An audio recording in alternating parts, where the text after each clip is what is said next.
Hop on in, sailors. The water's warm. Trump realizes Putin has been playing him with Adam Mockler. Adam is pretty solid. This this kid's fucking blown up. Like, he's, again, 1 million subscribers. Always pauses at a bad face. He's like 22. Like, he's wildly successful. And he works for Midas, the guys that have overthrown Joe Rogan.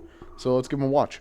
All right, we have a breaking news story detailing how Donald Trump is quickly beginning to realize that Vladimir Putin took advantage of him. He tricked him and was not being a good faith actor during their negotiations. No. He's never been a good faith actor, and he's already beginning to stab him in the back. So Trump is flip-flopping. This reads, Trump threatens new sanctions and tariffs on Russia to force peace talks. And this is a rapid change in Trump's strategy because he's been going very hard on Zelensky and towing a softer line with Russia. But our master negotiator in chief now realizes, hey, I may not be getting anywhere, even though I promised I would fix this in 24 hours. So halfway through this article, it says, a senior White House official said, quote, Trump's rage has been intensifying in recent days due to Russia's behavior and its escalation of strikes on Ukraine at the same time that he's been pushing for a ceasefire. And it's like, duh, dude, Vladimir Putin has never, ever been a good faith actor. He has broken treaty after peace deal after memorandum, and he takes advantage of suckers in the West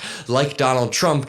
Donald Trump, for some reason, thought Putin would have a soft spot for him and would reel back his troops. But I want you to listen to this very important video from BBC detailing how Russia plans to launch a summer-spring offensive off of the back of Donald Trump's pulling out of Ukraine. Let's take a listen. Make sure you drop a like to help boost this video. The Trump administration claims that by pausing military aid to Ukraine and by stopping intelligence sharing with Kiev, America is facilitating the peace process.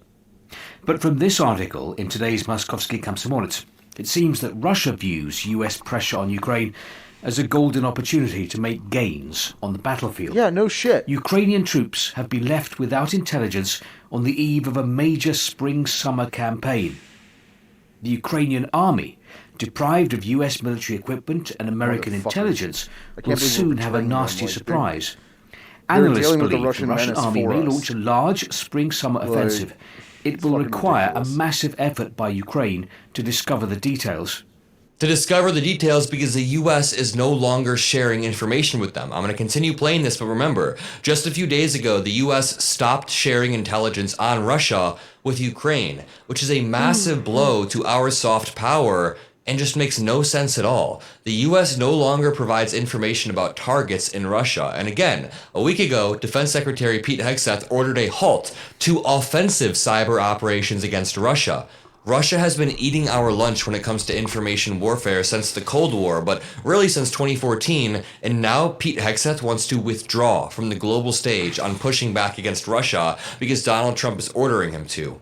It is a massive, we're ceding so much power on the global stage, and let me continue this BBC video because it's important.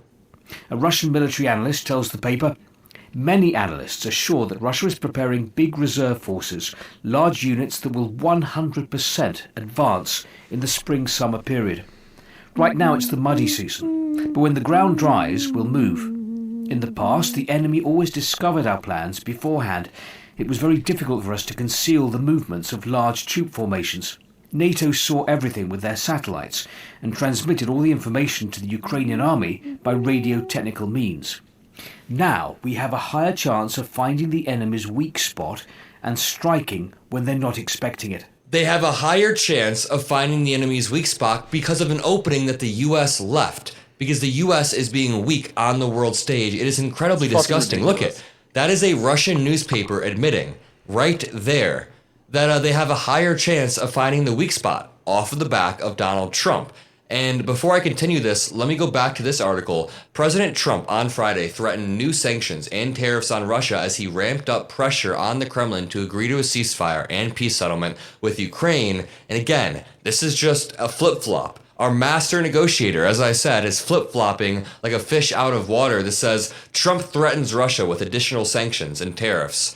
Nothing gives me confidence in my president like him flipping his strategy basically on a daily basis. This continues. This is the first time since taking office that Trump has issued a public threat against Russia after taking a softer line towards Putin and hammering Zelensky. What a wild sentence to read. Trump is a month and a half into office, and this is the first time he's made a threat against Russia. And again, a senior White House official said, quote, Trump's rage has been intensifying in recent days due to Russia's behavior and its escalation of strikes on Ukraine at because of the dementia. same time Like, that he's he's been fucking pushing old. for a ceasefire. Earlier this week, Trump made the decision to suspend weapon supplies and intelligence sharing to Ukraine, and this is the result. How now Moscow views Look at America Marco as the good Rubio. guys, I'm doing and Ash Europe Wednesday. as the Also, troublemakers. President Zelensky In was its mean. I'm going reporting to of cut off his yesterday's power EU support. summit, the government paper Rossiyska Gazeta declares in Brussels the summit participants undermined America's peace initiatives. While Trump is demanding a swift end to the Ukraine conflict, the Europeans and the Brits standing behind them are trying to come up with ways to continue pouring oil on the fire in Ukraine. Okay, that is a huge distortion of events coming from this Russian newspaper. The reason why Trump wants instant peace is because that lessens the chance of Ukraine getting security guarantees. By the way, all that this reinforces is that Zelensky needs security guarantees. That's what he was politely asking for in the Oval Office. He said, hey, if we're going to do a peace deal of any sort, if we're going to give you any of our minerals, we need security guarantees because you need to understand Putin is not a good faith actor. He's broken treaty after treaty after treaty. He broke the Budapest Memorandum when we gave up our nukes. He still invaded us and tried to take away our sovereignty. Putin doesn't care about international law. In fact, he would be more than happy to throw international law away if it meant he got to act on his imperial ambitions. So the least we can do for Ukraine is provide them a security guarantee, and this proves it. You know, it's like I said in a video a few days ago, if Donald Trump is able to strike some sort of shitty peace deal, Russia will likely reinvade and relaunch an offensive within 4 years. But I was naive because it doesn't look like it's going to be 4 years. It looks like it's going to be 4 months. They're going to launch a spring-summer offensive over the next few months due to an opening that our president left them. Another very pro-Kremlin paper, Izvestia, claims that Britain is once again trying to derail the peace process in Ukraine. And let me introduce you to one of Moscow's favourite anti-British sayings that you often hear Russian officials and pro-Kremlin commentators use. It's quoted here by a Russian professor. The Englishwoman always causes a mess. This saying dates back to the 19th century and still applies today. By contrast, there is praise here for America's pragmatism. What's more, today's edition of the business paper RBK reports the head of the American Chamber of Commerce in Russia, Robert Agee, is preparing a white paper for the US authorities with proposals for removing sanctions. Mr. This is just disgusting, and now Trump is completely flip-flopping. This is why the US favorability ratings in Europe have plunged after Trump took office.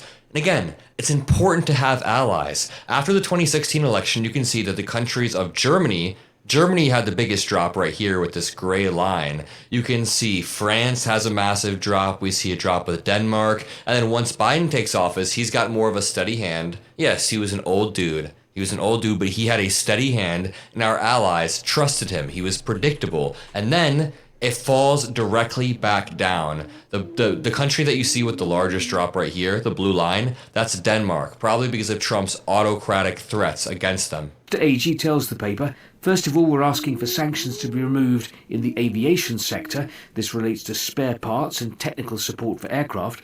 Secondly, we're proposing removing the ban on American companies investing in Russia. The third part involves removing sanctions on Russian banks.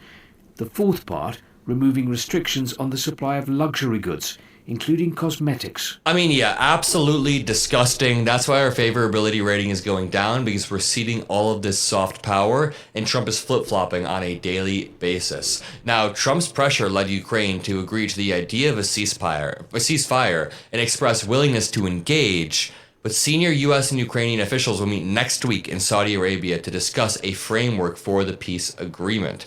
What Trump is saying, quote, based on the fact that Russia is absolutely pounding Ukraine on the battlefield, I'm strongly considering large-scale banking and tariffs on Russia until a ceasefire and final settlement agreement on peace is reached. To Russia and Ukraine, get to the table right now before it is too late. Thank you. So Trump oddly says here that Russia is pounding Ukraine. He's just addicted to the display of strength that other countries can maybe show, even though, remember, Russia is uniquely in a weak position. They thought they'd be to Kyiv in 2 or 3 days.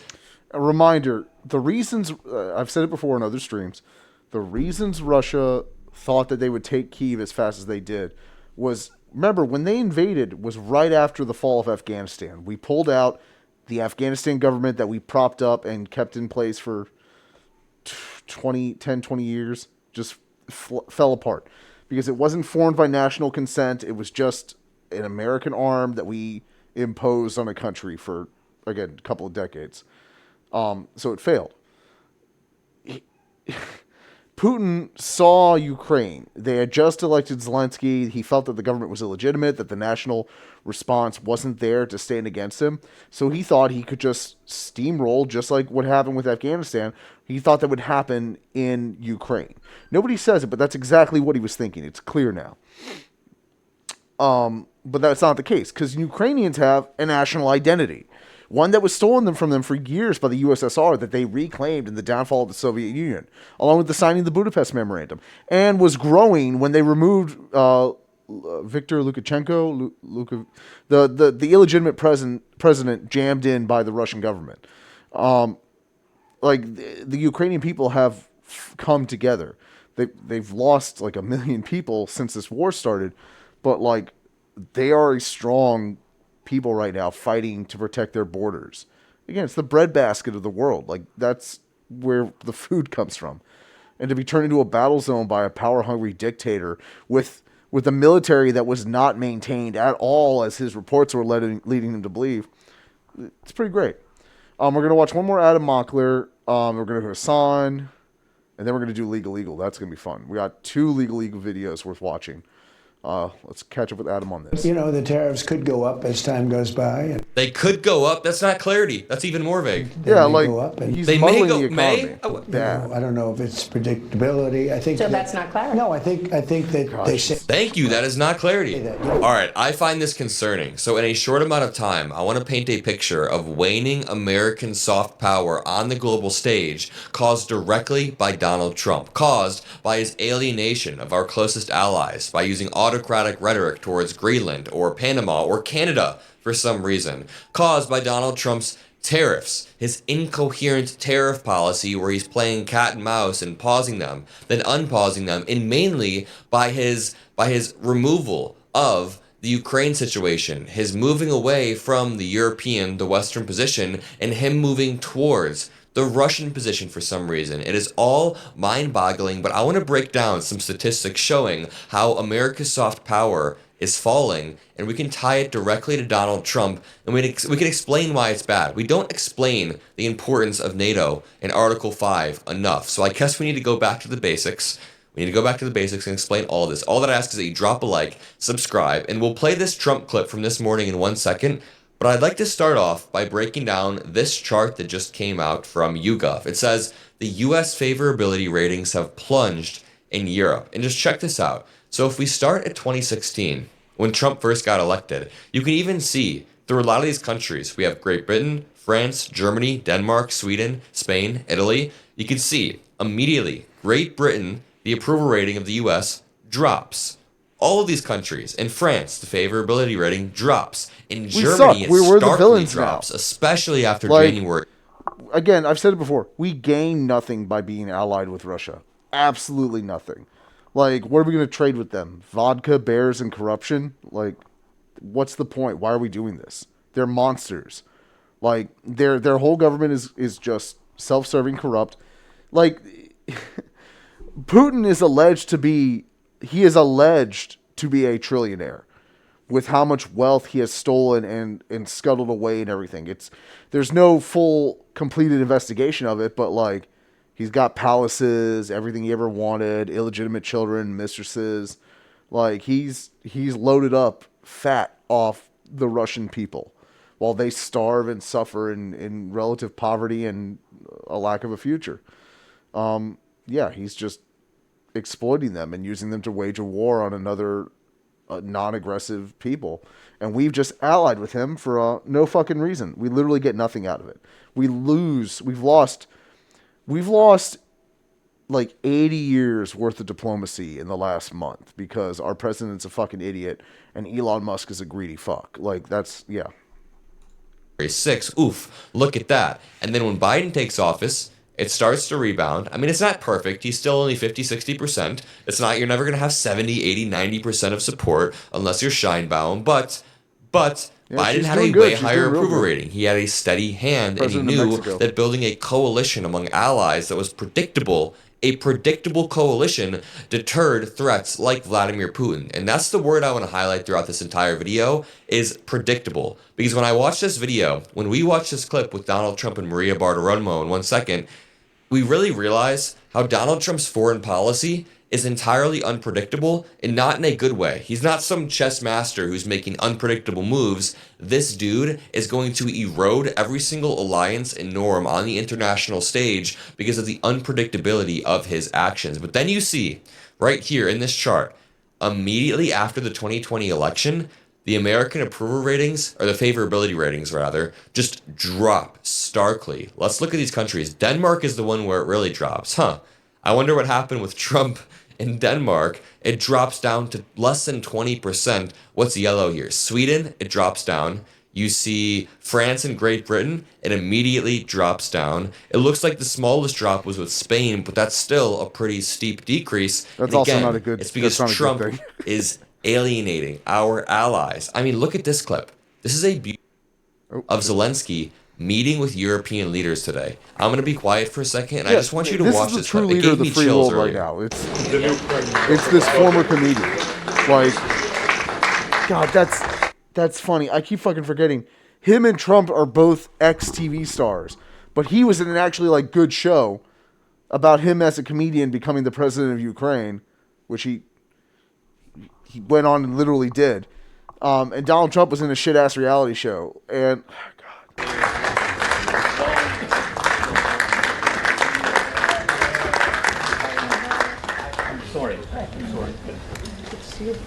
The respect he gets is what he deserves.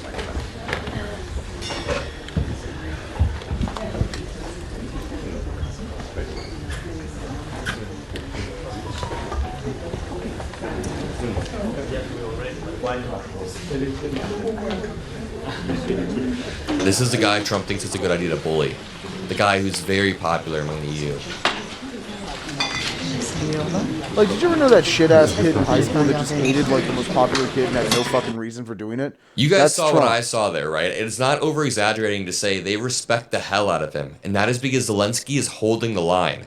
Russia is an authoritarian threat that has been looming over Europe like a dark cloud for decades and decades and decades. They've invaded multiple countries from Georgia to Ukraine, and now they're continuing to posture with Ukraine, and Trump is validating their strategy. So when the US is not a predictable ally, then that erodes NATO. So the main importance of NATO, let's just start from the beginning, because I guess we have to start from 4th grade again. After World War II, all of the world leaders came together and said, we need to stop the world from devolving into such chaos ever again. That was the bloodiest conflict ever. How can we stop that? So we came together and we created a coalition of countries who can work together to deter threats, to deter a superpower like Germany in World War II from rising to power ever again. And the next threat ended up being Russia or the Soviet Union. But after the Soviet Union dissolved in 1991, it became Russia. And in 2000, Vladimir Putin took power, and his imperial ambitions quickly. There was a school of thought at the time that democracy would find a way to take hold in Russia.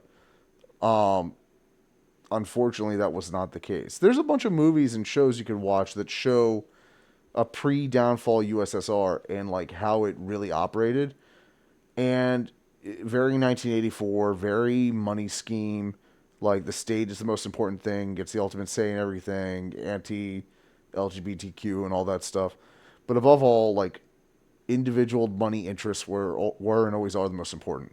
I think a couple of good recommendations I can make, like these seem a little out there. One is obviously Chernobyl. Chernobyl is an amazing show. I can't believe it's been 6 years since it came out. Phenomenal show. There's a YouTube show, not a show, a YouTube episode that covers the inaccuracies in Chernobyl. Absolutely worth watching. So you want to watch Chernobyl to understand the vibe and like what happened, how it happened, and like just get a better feel for the USSR. But I can't find it. Like if people get interested and ask me about it, I'll find the link. But there's a video that will show the inconsistencies, like the sacrifices they made for production, but then also like there are things that they changed for the sake of storytelling. But it adds way more context into like how the USSR operated and how when it fell, like how it became Russia. Basically, what happened to the USSR is basically happening to us right now. And it's like we'll go from the United States of America to America, and it's not going to be pretty. That's why unity is always more powerful than division. Like, I was watching another video the other day about like post 9/11 America and patriotism and how like we didn't really glorify our service members before 9/11. Like we really ramped them up. Like they were defending us from terrorism. Like the propaganda was in full swing and we were just unwillingly taking it. It changed the nature of what it meant to be a patriot. Like being a patriot, like again, like country songs before 9/11 were like fuck the police, fuck serving in a man's army, like Vietnam was a mistake. Instead we started Vietnam 2 like 30 years later, and it's like what are we doing? Where am I going with this? But yeah, like there was a minute after the USSR fell where America thought Russia would become a potential democracy, and instead the oligarchs solidified their power. They're very like they don't have fiefdoms because Russia is not a super habitable country. Like you got thousands of miles of like wasteland, and it's cold, and you can't really farm anything. It's just shit. But they consolidated their wealth and their institutions and their power. Putin, being ex-KGB, allegedly administrative, his KGB history is very odd. But the man was in love with the KGB, was in love with the USSR, hated that it was gone, and formed like USSR 2.0, which was just a straight-up dictatorship under him. Killed the oligarchs that wouldn't listen to him, brought all the ones to his side that he could, and now he's in control of everything. Medvedev is just his pawn. Like, they don't have real elections or anything. The elections are a joke. There's no way he wouldn't win. And, like, now he's in power, and, like, his whole goal is, like, a Russian empire again, which is why he wants to conquer Ukraine. And when Ukraine is conquered, then the rest of Europe will follow. And it's like, I don't believe these theater games one bit between Trump and Putin and anything like that. Like, we are aligned with them. We are doing their bidding. Hegseth is over there doing exactly what Putin wants them to do. Like, they're making deals. They're hurting Ukraine. They're hurting Ukraine people. Like, they're hurting Europe. They're attacking NATO. Like, this is, again, this guy, treason, traitor, right here, belongs in prison. George Washington would have hung Donald Trump. Like, he would have. Like, you guys have to understand that. He would not tolerate this. But yeah, don't believe any of the nonsense that they're talking about. They're liars. Plan for the worst. My thought process is that within the next 2 years, there will be some sort of formal alliance with the Russians. Like, they'll call themselves the New Allies or the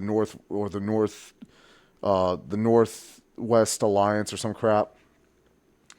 Yeah, we'll be formally aligned with Russia within 2 years.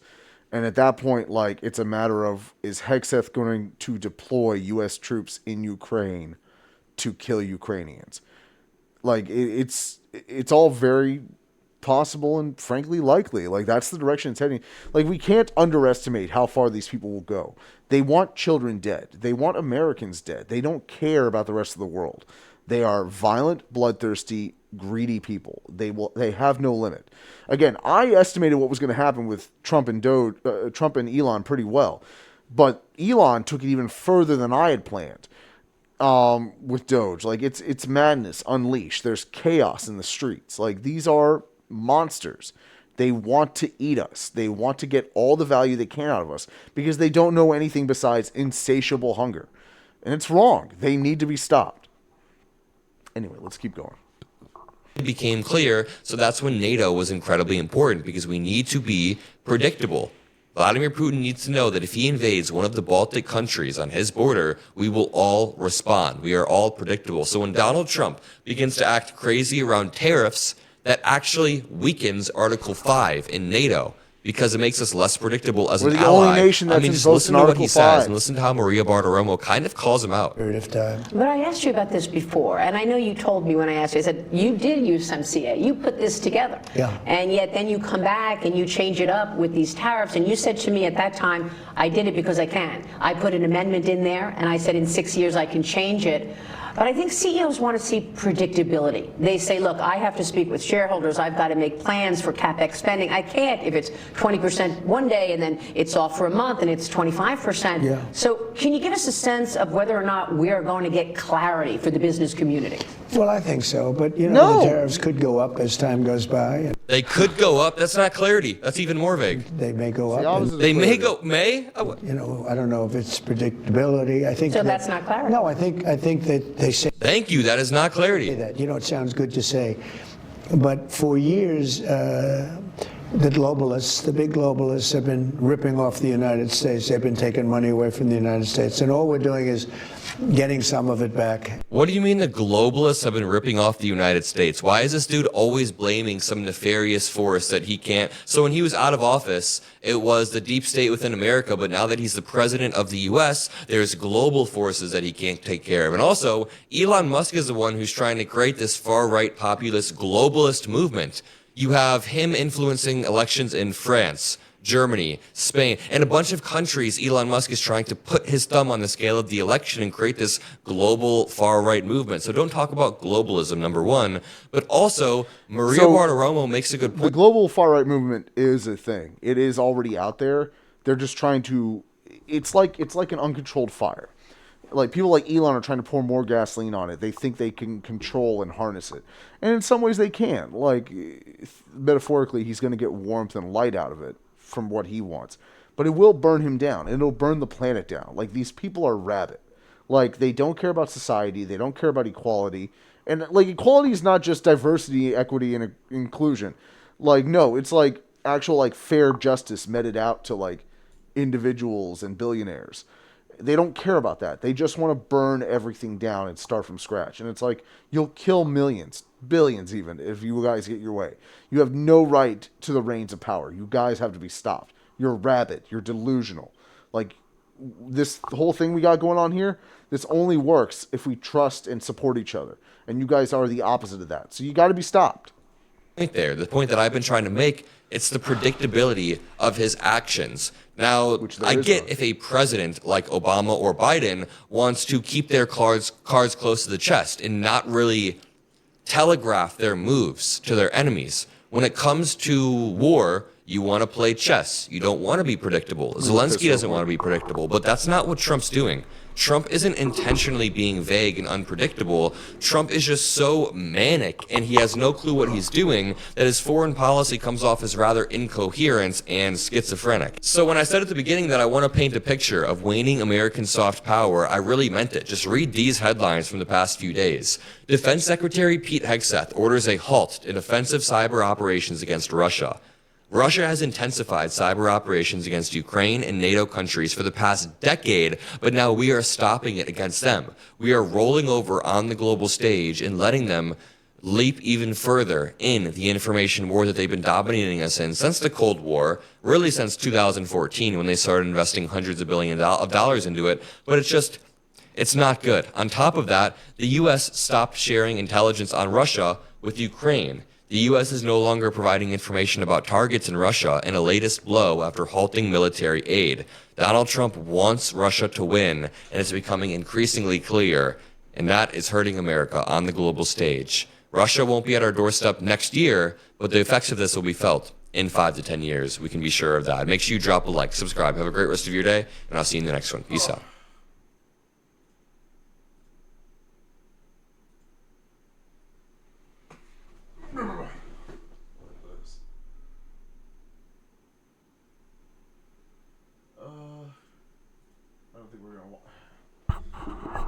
I don't think we'll watch this one just yet.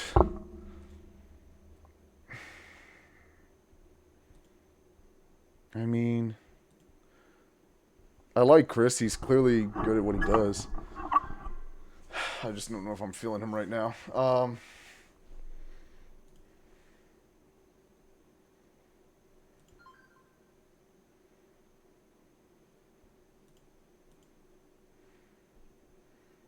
Let's check out. Elon Musk claims to have found billions of dollars of government fraud, waste, and abuse. But on closer inspection, almost all of his claims turned out to be products of Elon's own ignorance. Now, everyone on the planet is in favor of increased governmental efficiency. But the problem is that fraud, waste, Again, so Hassan talks about this, and I'm going to say it for posterity.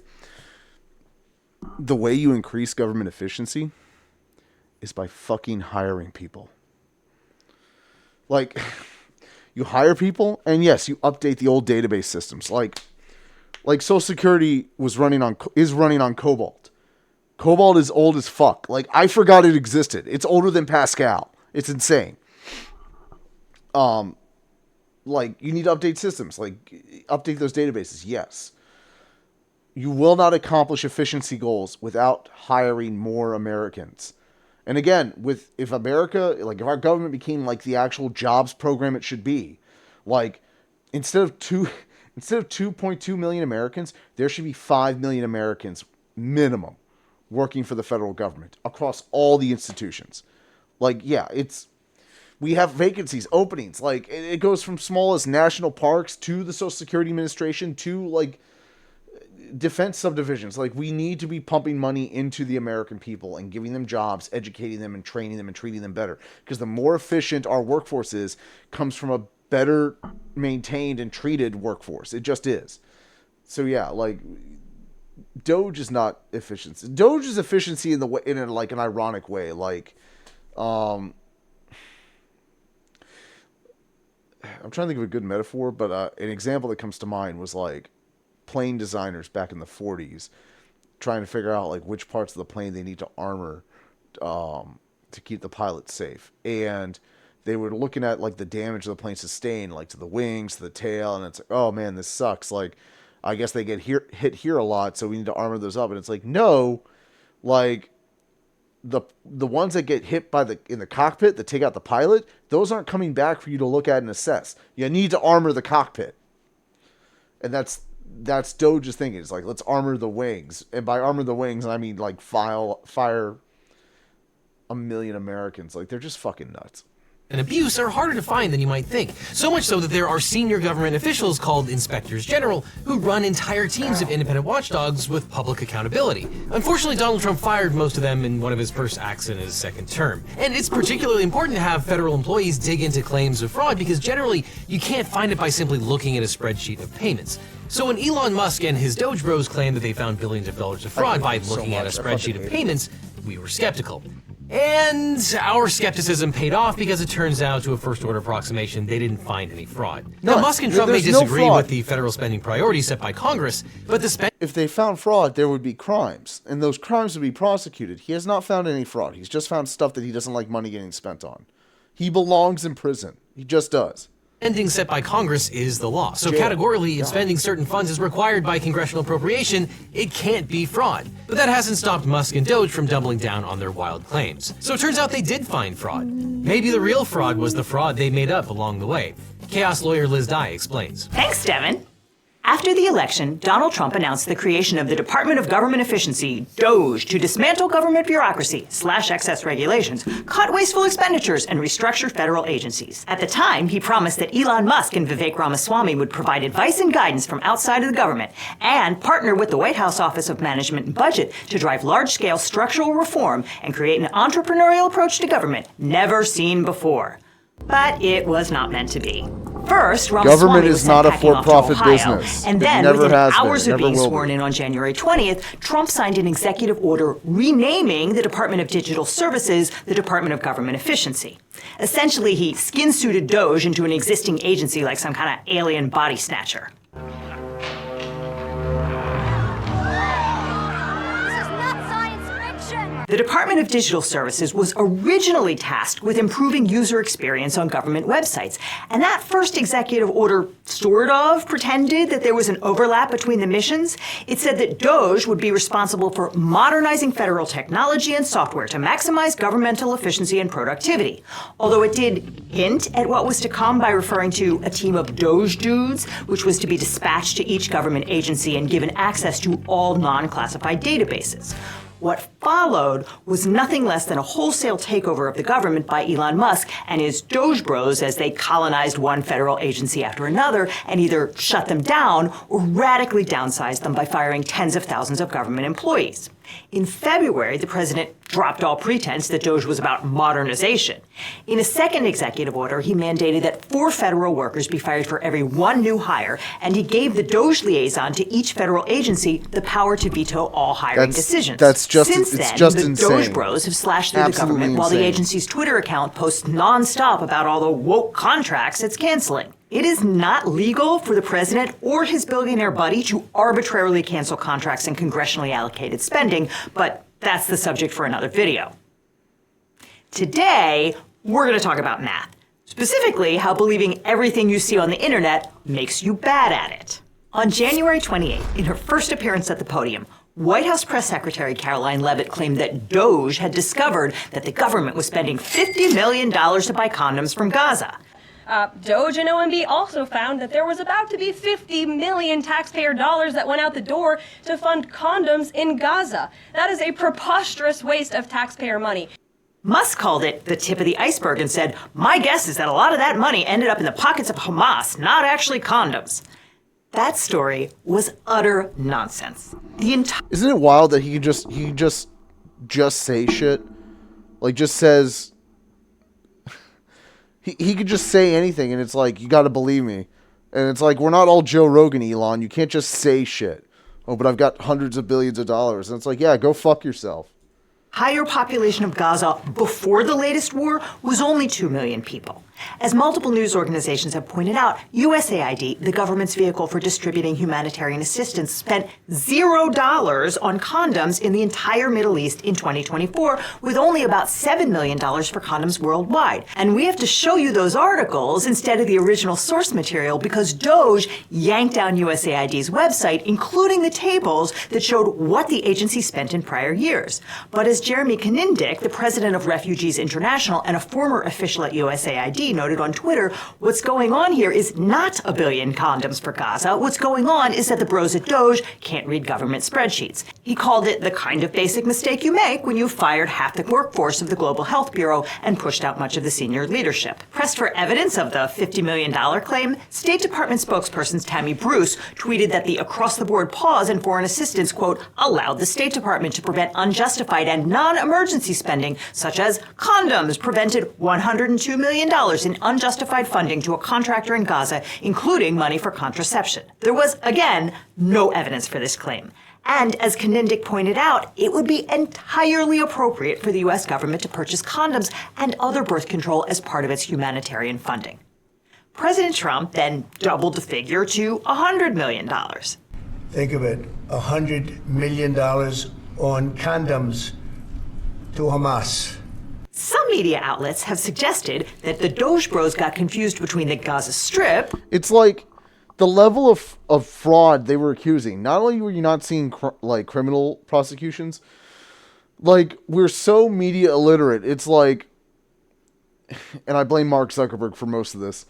It's like, people, like, the level of fraud they're talking about, you can't hide. Like, the only place you can hide fraud in this country, like really hide economic fraud, is the Pentagon. Everything else, it's FOIA request, immediate access, out in the open. You can see where everything is going. You can ask about it. You can report on it. All of that. And they immediately, and like Trump and Elon out of the gate were like, literally everything we're spending money on is fraud. The government is fraud. And it's like, you're firing 1 million Americans that are busting their asses every day. Like, you're insane. Like, it's fucking unreal.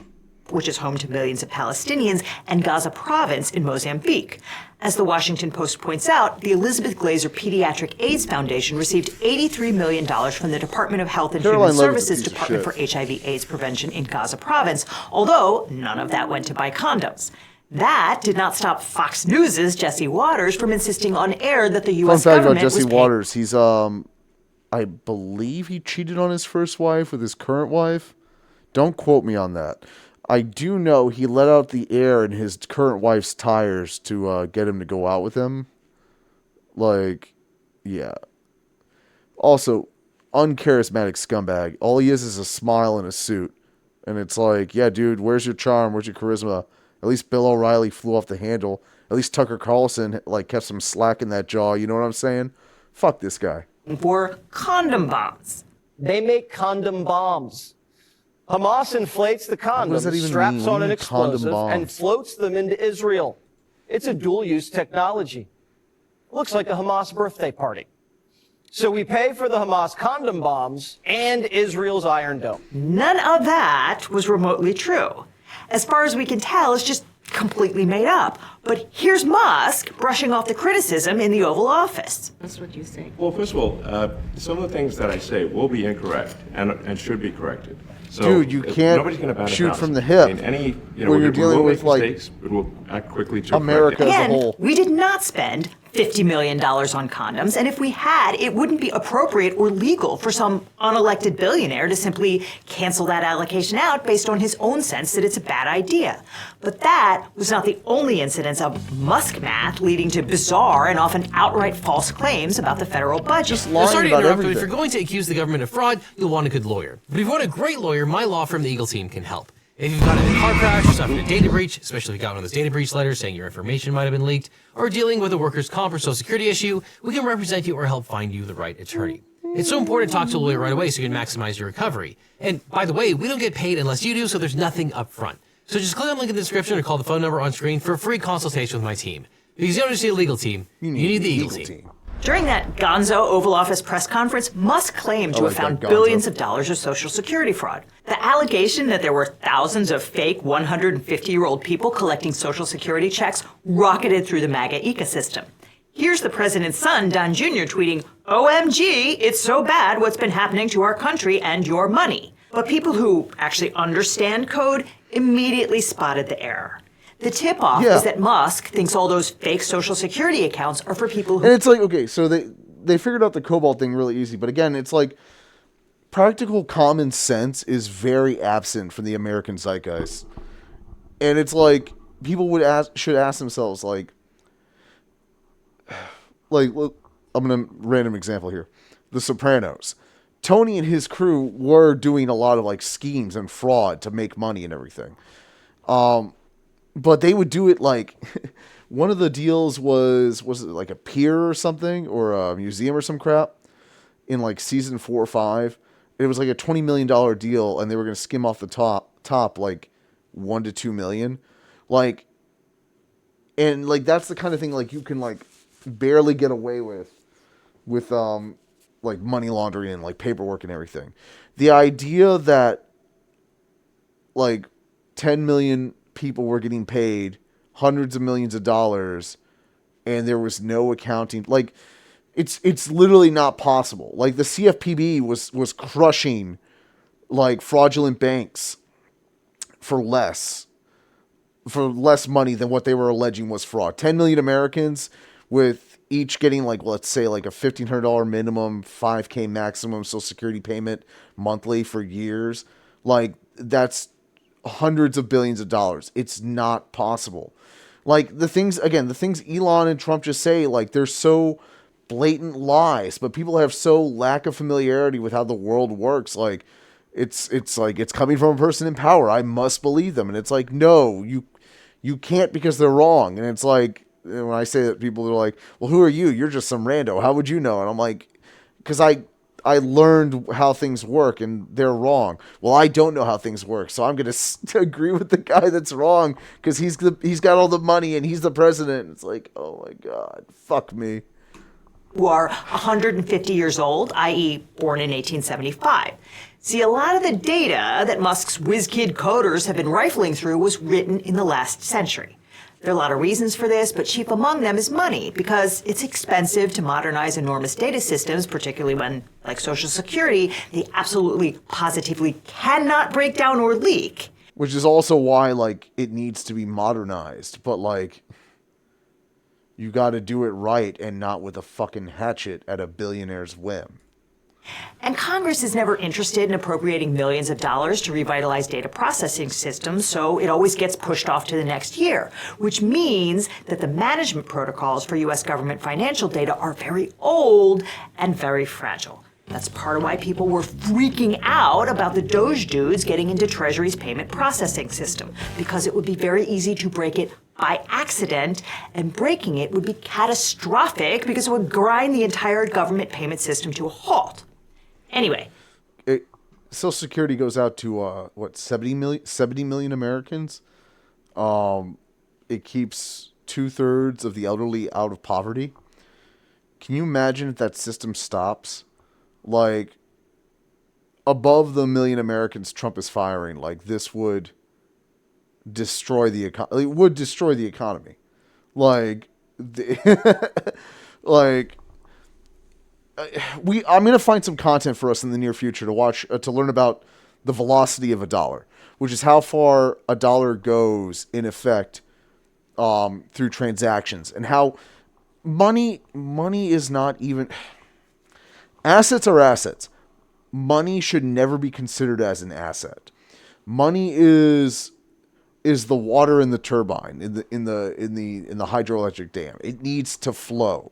It needs to move to get the energy going, to get what we really want out of it, to allow the movement of resources, goods, and services into a place where it accomplishes what we need it to. But when you hoard money, or when you stop the flow of money, the whole dam stops. It doesn't work anymore. It doesn't work properly.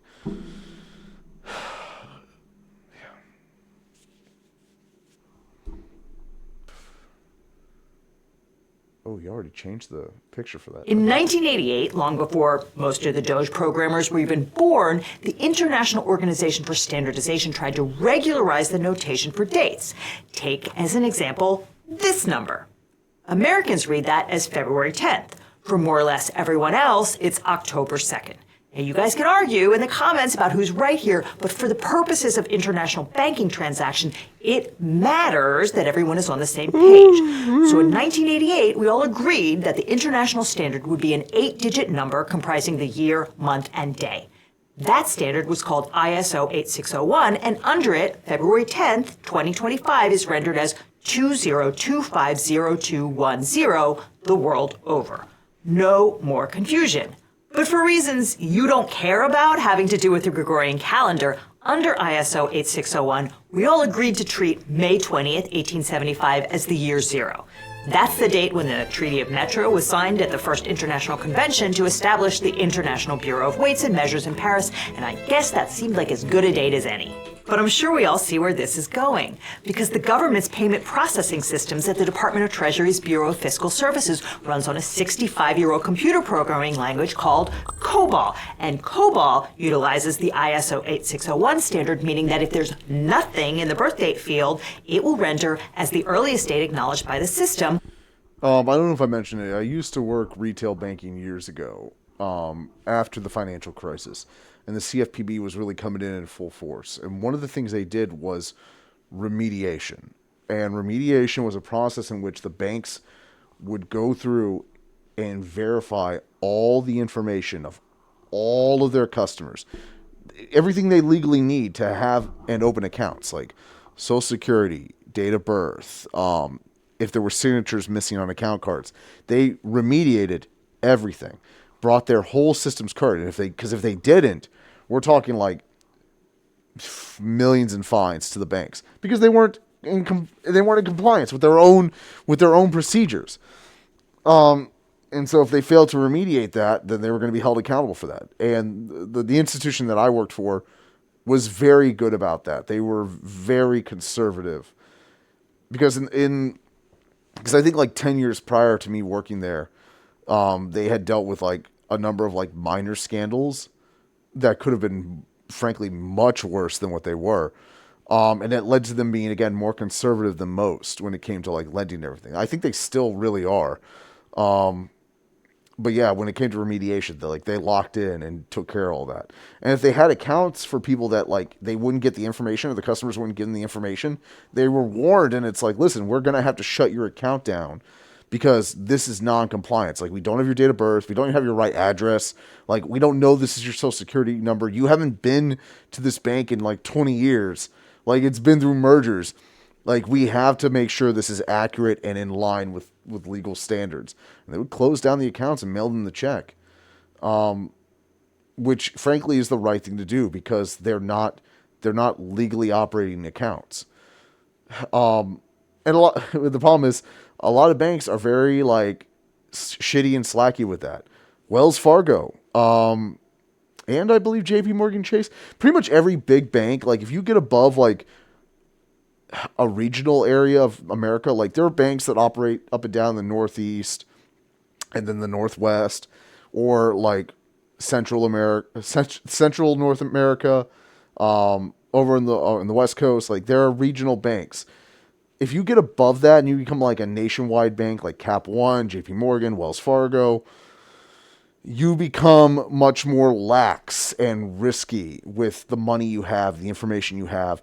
And Wells Fargo in particular was super demanding of their employees, demanding sales, checking accounts, credit cards open. Like you can't have that. Like for-profit functions of finance are beyond dangerous. You're forcing people to take credit when they don't need it. You're forcing people to have accounts when they can't manage them. And in the case of the sales reps, they were just faking accounts and opening them to hit their sales goals so they wouldn't get fired. It's like the threat of losing their job, of losing like the minimum bit of security they have, was what forced these people into like unwinnable situations. And that's what the CFPB would crack down on. It's like, you guys need to stop with your sales goals crap because it's encouraging and enabling fraud. Cut it out. You're making more than enough money. Pay your people fairly. Let them do their jobs and just leave them the fuck alone. And like that's honest to God, in my opinion, that was the biggest help of the CFPB, was holding institutions accountable for fraudulent environments meant to support fraud. Like that was their. Oh yeah, we're getting close. That was their biggest benefit. Not even the recovery of like stolen funds and everything, but just like the crushing of the desire for banks to pursue profit at the cost of like fraud, mismanagement, and bad behavior. And I go on this whole tangent because like Social Security is an outdated system. Like the current system, like that's operating, again, COBOL, it's like 70s, 80s. She's going through it right now. I'm half in, half out. It's like, I'm sorry, like every like 20 to 40 years, you should review your system and see if you can update it. But you got to do it carefully. You have to do it with an understanding of the system that's in place. You have to build the new system either around it or so that it seamlessly goes into it. And again, the DOGE guys aren't doing that. They're like eating crayons and hitting this thing with hammers and screwdrivers, like just so they can shake some pennies out of it for them to take home. It's absurd. Let's keep watching. Liz. 1-877-50520. So, if anyone of any age has a missing birthday, the system will show her as born on May 20th, 1875. And a person who doesn't know what he's looking at is going to see that as showing a Social Security recipient who's 150 years old. Which is very funny if you're a computer programmer, but not so funny if you're watching your government be disassembled by a deranged billionaire. But Musk was not done. On February 16th, he discovered that 83% of Social Security recipients were fraudulent, tweeting, "Maybe Twilight is real and there are a lot of vampires collecting Social Security." This dude wants to be Trump like immediately Dracula, parroted so the claim fucking that there were bad. millions of fraudulent Social Security recipients. From 200 to 209 years old, 879 people. From 210 years old, I haven't met any of them. And if I did, I would bless them. I would worship the ground they walk on. I have no idea where Musk got that chart. He did not say. But there are roughly 71 million Social Security recipients in the United States and roughly 60 million Americans over the age of 65, almost all of whom are Social Security eligible, which doesn't even take into account all the widows, orphans, and disabled people who collect Social Security benefits. There just are not enough people for there to be tens of millions of fraudulent recipients. That's family not a thing. benefited In from another Social recent Security episode, payments, Musk tweeted, during the my DOGE early team years. just discovered that FEMA sent Like, $59 million last they week kept to us luxury being hotels in New York kept us City from to being house homeless for a illegal while. migrants. Sending this money violated the law and is in gross insubordination to the president's executive order. That money is meant for American disaster relief and instead is being spent on high-end hotels for not illegals. true at all. Literally none of that was true. Yeah. In fact, the Federal Emergency Management Agency sent almost $81 million to the city of New York on February 6th as part of its obligation under the law to support communities hosting large numbers of asylum seekers and migrants released from federal custody. The city used $19 million to pay itself back for money already spent to house migrants in accordance with the federal grant. Those immigrants are being housed in multiple locations, including the Roosevelt Hotel, a once famous but now decidedly dilapidated building in Midtown that the city uses as a migrant shelter and central processing hub. It was just over a year ago when the Roosevelt Hotel became New York City's intake center for newly arriving migrants. The city does not put migrants up in luxury hotels. In fact, is paying an average of $156 a night per room, a decidedly non-luxury rate for New York City. And contrary to what Musk said, that money was not supposed to be spent on disaster relief. It was part of a $650 million congressional allocation to FEMA's Shelter and Service Program. In short, the money was being used exactly as Congress directed in its 2023 and 2024 budget bills. And lest we forget, budget bills are laws. The president cannot unilaterally suspend them, and neither can Elon Musk. Nevertheless, Musk tweeted that a clawback demand will be made today to recoup those funds, and Cameron Hamilton, the acting administrator of FEMA, raced to make it happen. He tweeted, "I want to thank the DOGE team for making me aware of this. Effective yesterday, those payments have all been suspended from FEMA. Personnel will be held accountable. Congress should have never passed bills in 2023 and 2024 asking FEMA to do this work. This stops now." It is not normal for a public official to say, yes, these are laws passed by Congress instructing me to do a thing, but guess what? I'm not going to do it, which is why Hamilton said something different in court. See, a federal judge in Rhode Island already barred the government from cutting any grants or contracts outside the regular agency review process. And after Musk and Hamilton announced their intent to do just that, the Justice Department filed an emergency motion asking the court to allow it to cut funds to New York City. In his declaration to the court, Hamilton did not say that he was clawing back the grant money because New York was using disaster relief to put migrants up in luxury hotels. Instead, he claimed that, according to media reports, the vicious Venezuelan gang Tren de Aragua has taken over the hotel and is using it as a recruiting center and base of operations to plan a variety of crimes. What the fuck? That claim was sourced to a New York Post article derived mainly from Spanish-language TikToks. Hamilton made no claim to have investigated those rumors. He did not refer to any violation by the city of New York, which would have invalidated the grant, and he did not tell the court that he engaged in the months-long process set out in federal regulations to recoup improperly used grant funds. Instead, he said he'd paused funding quickly in this matter to protect that funding from the potential for its misuse for the illegal activity described. But the judge refused to sign the government. See what I mean? Like, every member of this administration is collectively lying. They're all trying to achieve the one same goal, which is Project 2025, which is a Christian ethno-fascist state, along with, like, the oligarchy getting control of America as well. Like, they've got all the wealth. You got to remember, like, the oligarchs have, like, it's like 1% of them, there are 800 billionaires in the country. That's less than 1%. They own almost all the wealth. Like, it's like 80, 90%, something insane. And the majority of us own, like, nothing. So now they're saying, like, yes, that is how it is. You are to be our slaves. You will serve us and entertain us and do what we want. And when we're done with you, you're going to die. You're going to be quiet about it. And you're not going to cause any trouble. Like, that is what these people are going for. And it's like, you're not going to be allowed to marry who you want. You're not going to be allowed to like who you want, dress how you want.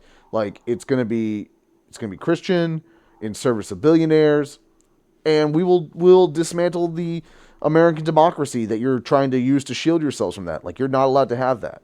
We're going to shut off the Department of Education. Children will starve and die. Like, and you're going to thank us, because if you don't, then we'll kill you. Like, that's the Trump administration's goal. It just is. It's a permission slip. He said basically, if what you're doing is legal, then you don't need my permission, and if it's not legal, I can't give it to you. And of course, it wasn't legal.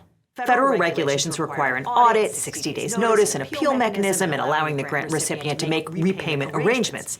Here, the government just reversed an $80 million payment, most of which had nothing to do with the Roosevelt Hotel, and stole the money. Department of Homeland Security Secretary Kristi Noem fired the civil servants who put the transaction the dog through, shooters. She as shot they her were dog. required to do by law, calling them didn't FEMA like it. deep state activists, and promised that there Her will words. not be a single penny spent that goes against the interest and safety of the American people.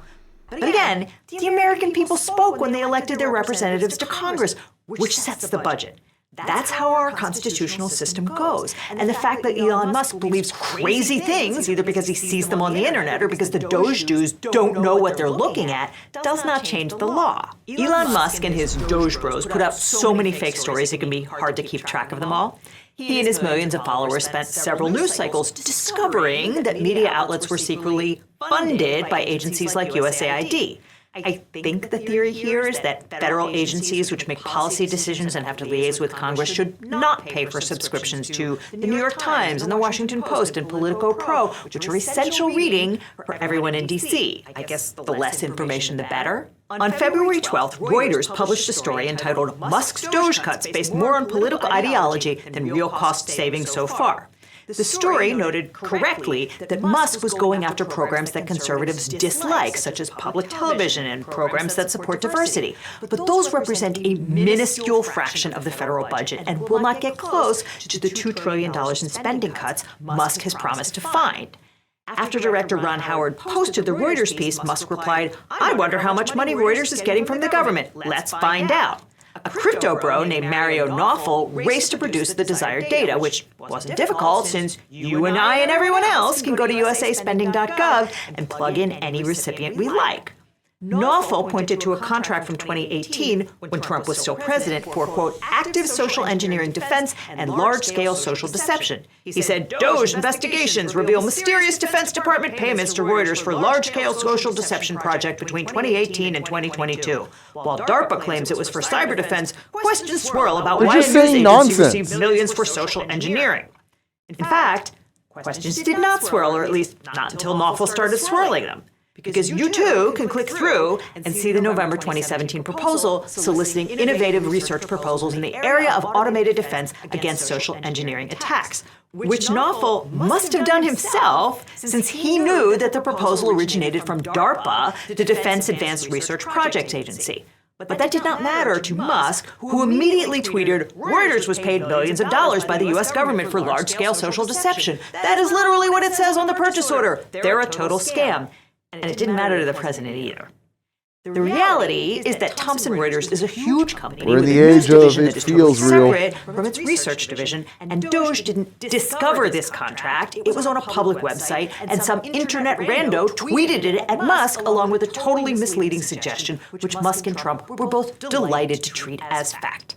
Anyway, thanks to this hard-hitting investigation, the Securities and Exchange Commission has now canceled its subscription to Westlaw, the legal research database relied on by every lawyer in America, because it happens to be owned by Reuters. Bullshit. In reality, though, the Reuters article that made Musk mad in the first place was dead right. The things that DOGE is cutting are a minuscule fraction of the federal budget. In that Oval Office press conference on February 11th, Trump crowed that DOGE had found tens of billions of dollars of waste, fraud, and abuse to cut, mostly by perusing usaspending.gov, apparently. But the Washington Post ran the numbers. And even if you take DOGE at its word, their math does not add up, because $1 trillion is a really big number. And if you're promising $500 billion worth of savings from cutting waste, fraud, and abuse, a few $1 million here or there will not cut it. For instance, DOGE says pennies cost more than 3 cents to mint, so the government... South Carolina just executed a man by firing squad? What the fuck are we doing? Like... government can save $179 million a year by eliminating the penny, which might be true, although I'd note that getting rid of pennies means we're going to need a lot more nickels, which cost 14 cents a piece to make. And like Reuters said, most of the DOGE cuts so far have been to projects to promote diversity, equity, inclusion, and access, which might add up to a few $1 billion across the entire federal government, but is relatively speaking a drop in the bucket. Even the purported $881 million in cuts to the Department of Education do not get anywhere near that $500 billion Trump promised. You can eke out $1 million by getting rid of the non-binary gender marker X on all government documents, and you can axe an exhibit on Dr. Anthony Fauci at the Museum of National Institutes of Health and save $168,000. That's more of a middle finger to people you don't like than actual budget policy. The Washington Post tallied the DOGE cuts through February 12th and came up with a total of $6 billion, of which welcome to one of the most judges have already blocked $4 billion in cuts to medical and scientific research. That is not $500 billion. It is not even tens of billions of dollars, as Musk promised. And even if Trump and Musk get their way and fire back swaths of the federal workforce, that's not getting them where they say they want to go. Because the Brookings Institution points out, 6% of the federal workforce is at the Department of Defense, Veterans Affairs, and the Department of Homeland Security. Trump is not cutting these departments, although he's already fired 1,000 people at the VA, so who knows? They also fired and then had to rehire more than 300 workers who managed the National Nuclear Stockpile. Oops. But if you leave aside those three agencies, the payroll for the entire rest of the federal government is just $108 billion. So you could cut 1 in 3 federal workers, and it would still only save you $35 billion. A recent investigation by the New York Times reported... You got to think what you get for every dollar spent. Again, every dollar spent at the IRS yields plus 6 in return. Like 7 total, you get 6 in profit. Every dollar you spend on food for children in this economy yields $62 in return. Like Donald Trump is an idiot. He doesn't understand how investing works. Frankly, so is Elon. Elon is an idiot. He just sees number go up, big number good. And I mean, so does Trump. Like, they're the same kind of idiot, just from different generations.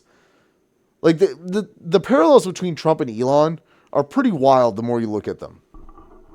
Like, I would say Elon is probably, like, a little bit smarter than Trump, but not by much. Like, oh, God.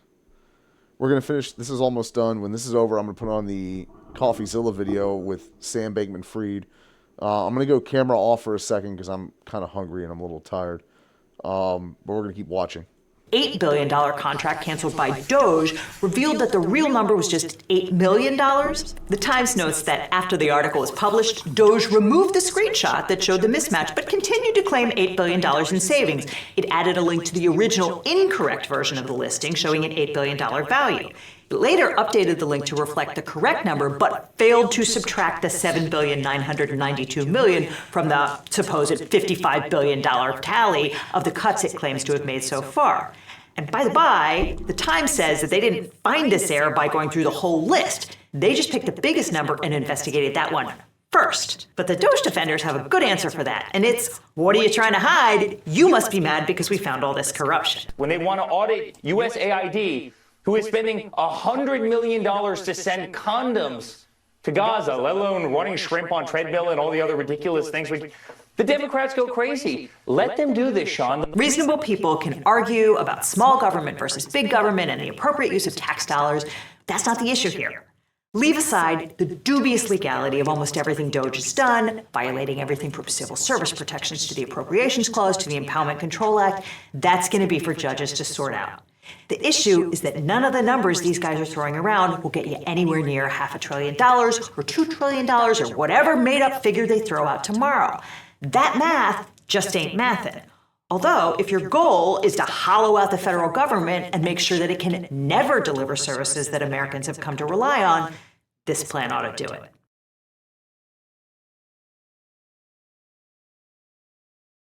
Most disgusting podcasts I've ever seen. A podcast from prison, from a guy who went to jail for costing people billions of dollars. Eventually, he basically lucked out because crypto markets ramped back up. So luckily, people are getting their money back.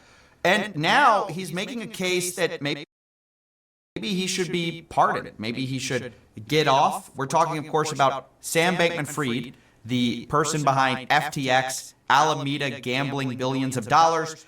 And the guy interviewing him Sam Bankman-Fried didn't doesn't go to really jail, care about he any would of the be head of details the of SEC the right case. now. Instead, he's focused on a very strange line of questioning, which is, hey, you donated money to Democrats. Why didn't you get more corruption? Which I know is a strange thing to say. But this is the interview. It's by Tucker Carlson, Sam Bankman-Fried on Life in Prison with Diddy, and how Democrats stole his money and betrayed him. And you will find the premise is basically that, hey, you gave them money. Why didn't they do the corruption? Which is just, like, bizarre. Because aren't we all on the same page that political corruption should not exist, right? Like, how can you steal someone's donation unless you're implying that quid pro quo should exist? The implicit assumption here is, oh, they should have basically let you off, even if you stole billions of dollars, because you gave them money, which is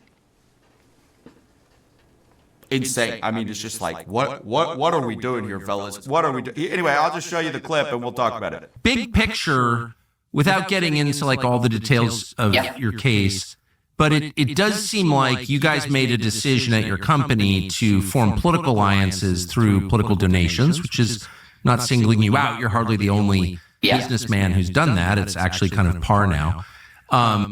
It's bad though, right? We are going to say that that's bad, trying to win political favors with money, right? But you gave so much to Democrats that I kind of thought they would rescue you in the end. Where were all your friends in the Democratic Party? They usually keep their friends from going to jail. Tony Podesta never went to jail. Why did you? Oh, it's a really good question. Obviously, I can only guess what the answer to that. I can only speculate because I'm not their minds. The answer is it was billions of dollars of fraud. What are you talking about? Why weren't you rescued from, your billions of dollars of fraud because you gave some money to different... Isn't that what we all want? What is this? And then, by the way, my favorite part about this is the, rationalization of basically Sam's going to say, well, maybe I wasn't Democrat enough. And maybe if I had been, no, that's not why. You were a huge fraudster. You went to jail, as should be expected. We should all be happy about that. And to the extent there is political corruption and people aren't going to jail because they're donating, we should be targeting that as the problem, not, hey, you donated a lot of money. Why didn't you get a get out of jail free card with the FBI? But, one fact that might be relevant is, in 2020, I was center left and I gave to Biden's campaign. This guy believes in nothing, by the way. I was optimistic he'd be a sort of solid center left president. I spent the next few years in DC a lot. I made dozens of trips there and was really, really shocked by what I saw, not in a good direction from the administration. By late 2022, I was giving to Republicans privately as much as Democrats. And there it is. That started becoming known right around FTX's collapse. So that probably played a role.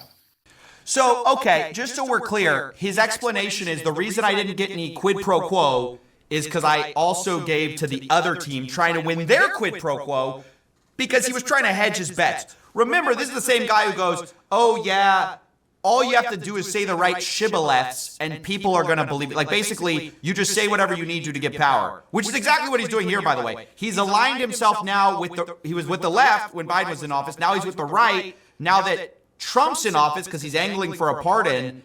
And why aren't we skeptically looking at that? This guy believes in absolutely zero. All of a sudden, he was left and then he was donating to the right because he wanted to get both sides. And now his explanation of the reason, I didn't get pardoned, which this is not why, but he's basically saying the reason I didn't get pardoned is because it got out that I was trying to win both sides. I was trying to buy both teams, and that's the no-no.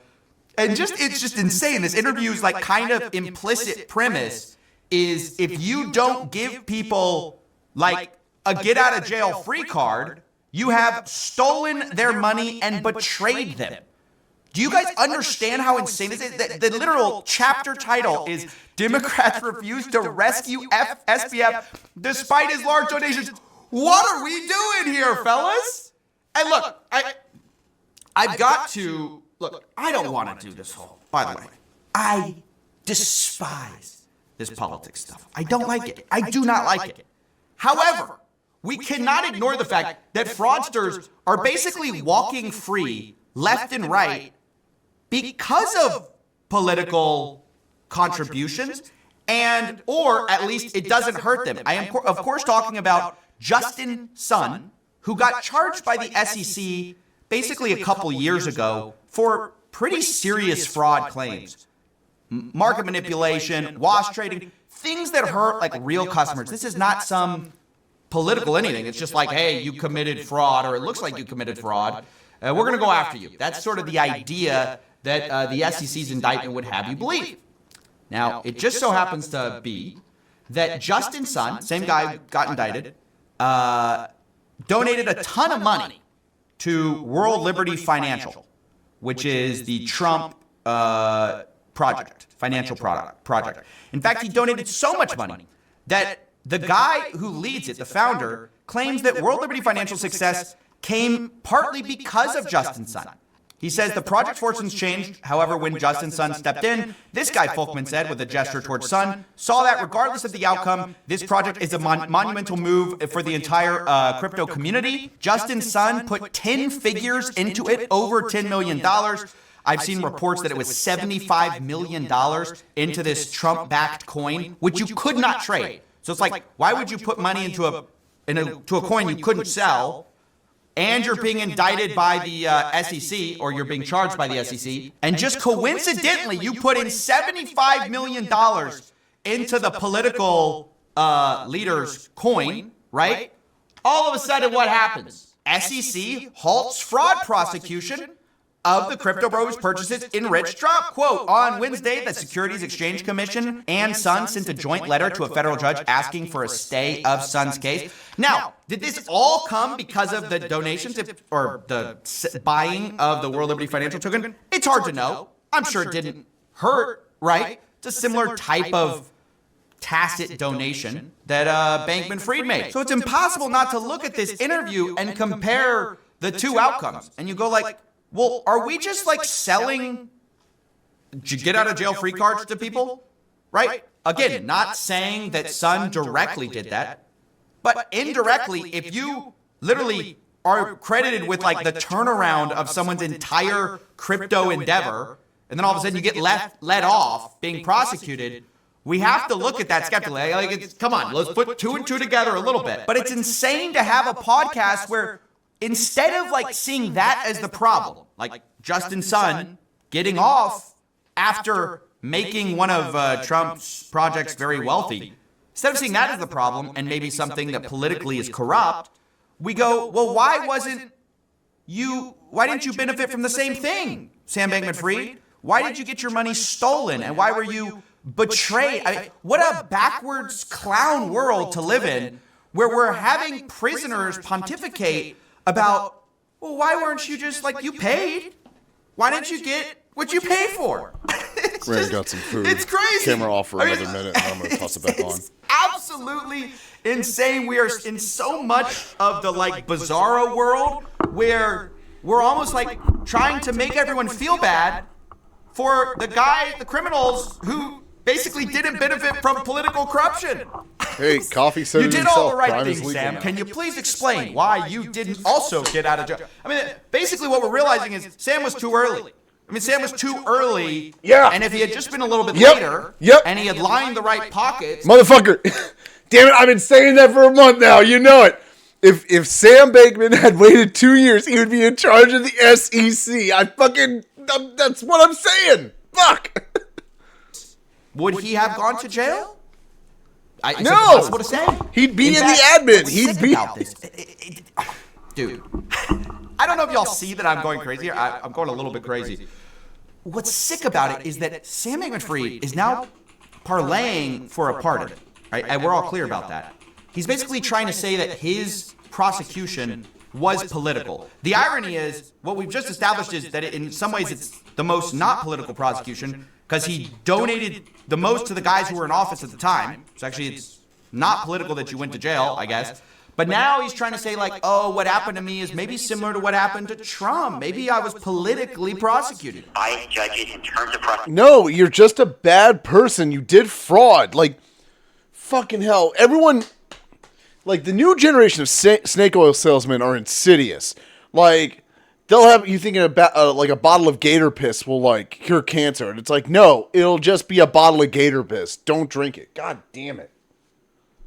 Prosecutorial abuse.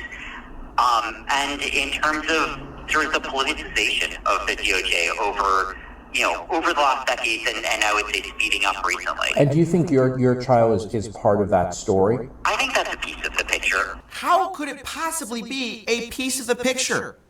And now he's sort of going the whole, like, he's aligning himself with the guys in power for the same reasons he did it the last cycle. And we're sort of credulously interviewing him on podcast after podcast with very little pushback beyond, hey, do you feel like you got cheated because you didn't get the same deal that, maybe other people have gotten, where they paid their way out of their problems. Now, not only was this crazy to watch Sam say this, there's also just sort of no pushback on Sam's kind of discussion of, he's sort of asked like, oh, do you think you're the biggest criminal? Sam says no, and then there's not really any pushback because I'm not sure Tucker understands the details or cares about the details. And like, my only view is, look, interview whoever you want. But if you're going to interview one of arguably the biggest financial criminals of the last decade, you should know what he did. Like, you should know the details, right? If you're going to do journalism, instead of just being like, well, do you think you did it? No, I don't. Okay, well, I don't want to get into it. Being as honest as you can, do you think you were the biggest criminal in the crypto business?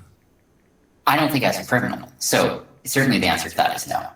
I think the DOJ thinks that I may have been, but I don't share their view. Well, yeah, you're in jail. They definitely, that's their claim anyway. But I wonder, and I'm not, I've certainly criticized your business and other businesses like it in the past, and again, I'm not even getting into the details of your case because it's like Byzantine, but...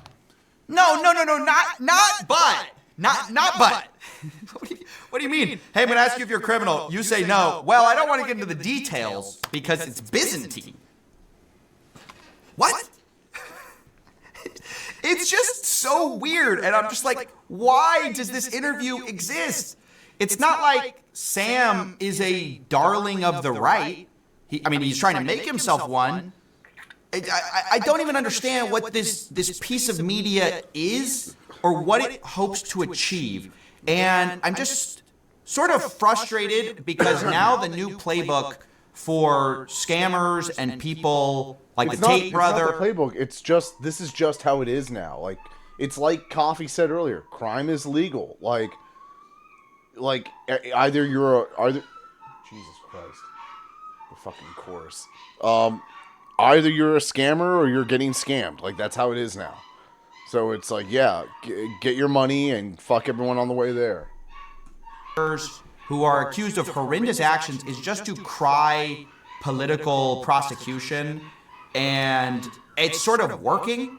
So it's infected my sphere of influence where I talk about scams, and these scammers are now saying, with no seeming cause, they're like, well, I'm politically prosecuted. It was all politics.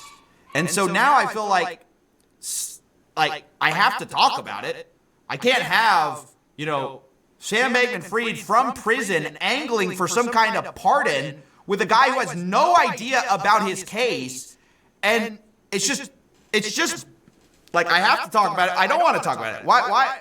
It's stupid. It's stupid. This isn't a political thing. Fraud should not be political.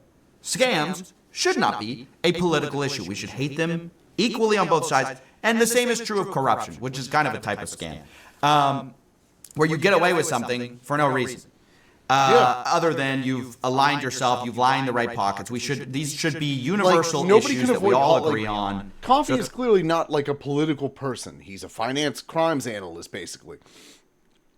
Everything is political now because the Republicans made everything political, and then they put a corrupt psychopath in charge of the country.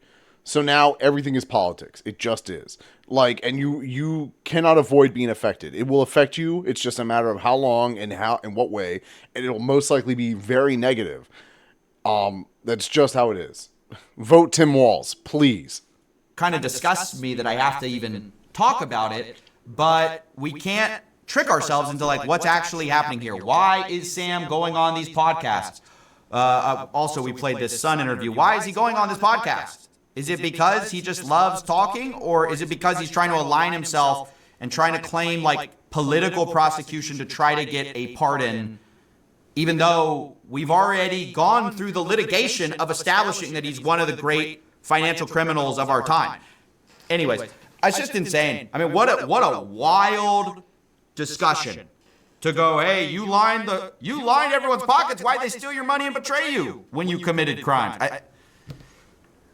We are in a, yeah, dude, I feel like every day we sink more into this black hole, the void, you might say. Yeah, we're in a corruption every day I'm just spiral. Better to sink in the cum than to come in the sink. Things. And I have to I'm having to ingest it, and I'm like, every day I'm like, it can't get worse. So yeah, that's basically it. One of the more disgusting interviews I've seen, and I hope people view it outside of the polarizing lens of politics and just realize corruption is bad, and we should not accept it. Yeah. And it's like, anyone that admires Putin, it's like, you guys need to understand, like, you can't. He normalized, like Russia is just the country of corruption and vodka and bears. But, like, corruption above everything else. Everything is corrupt.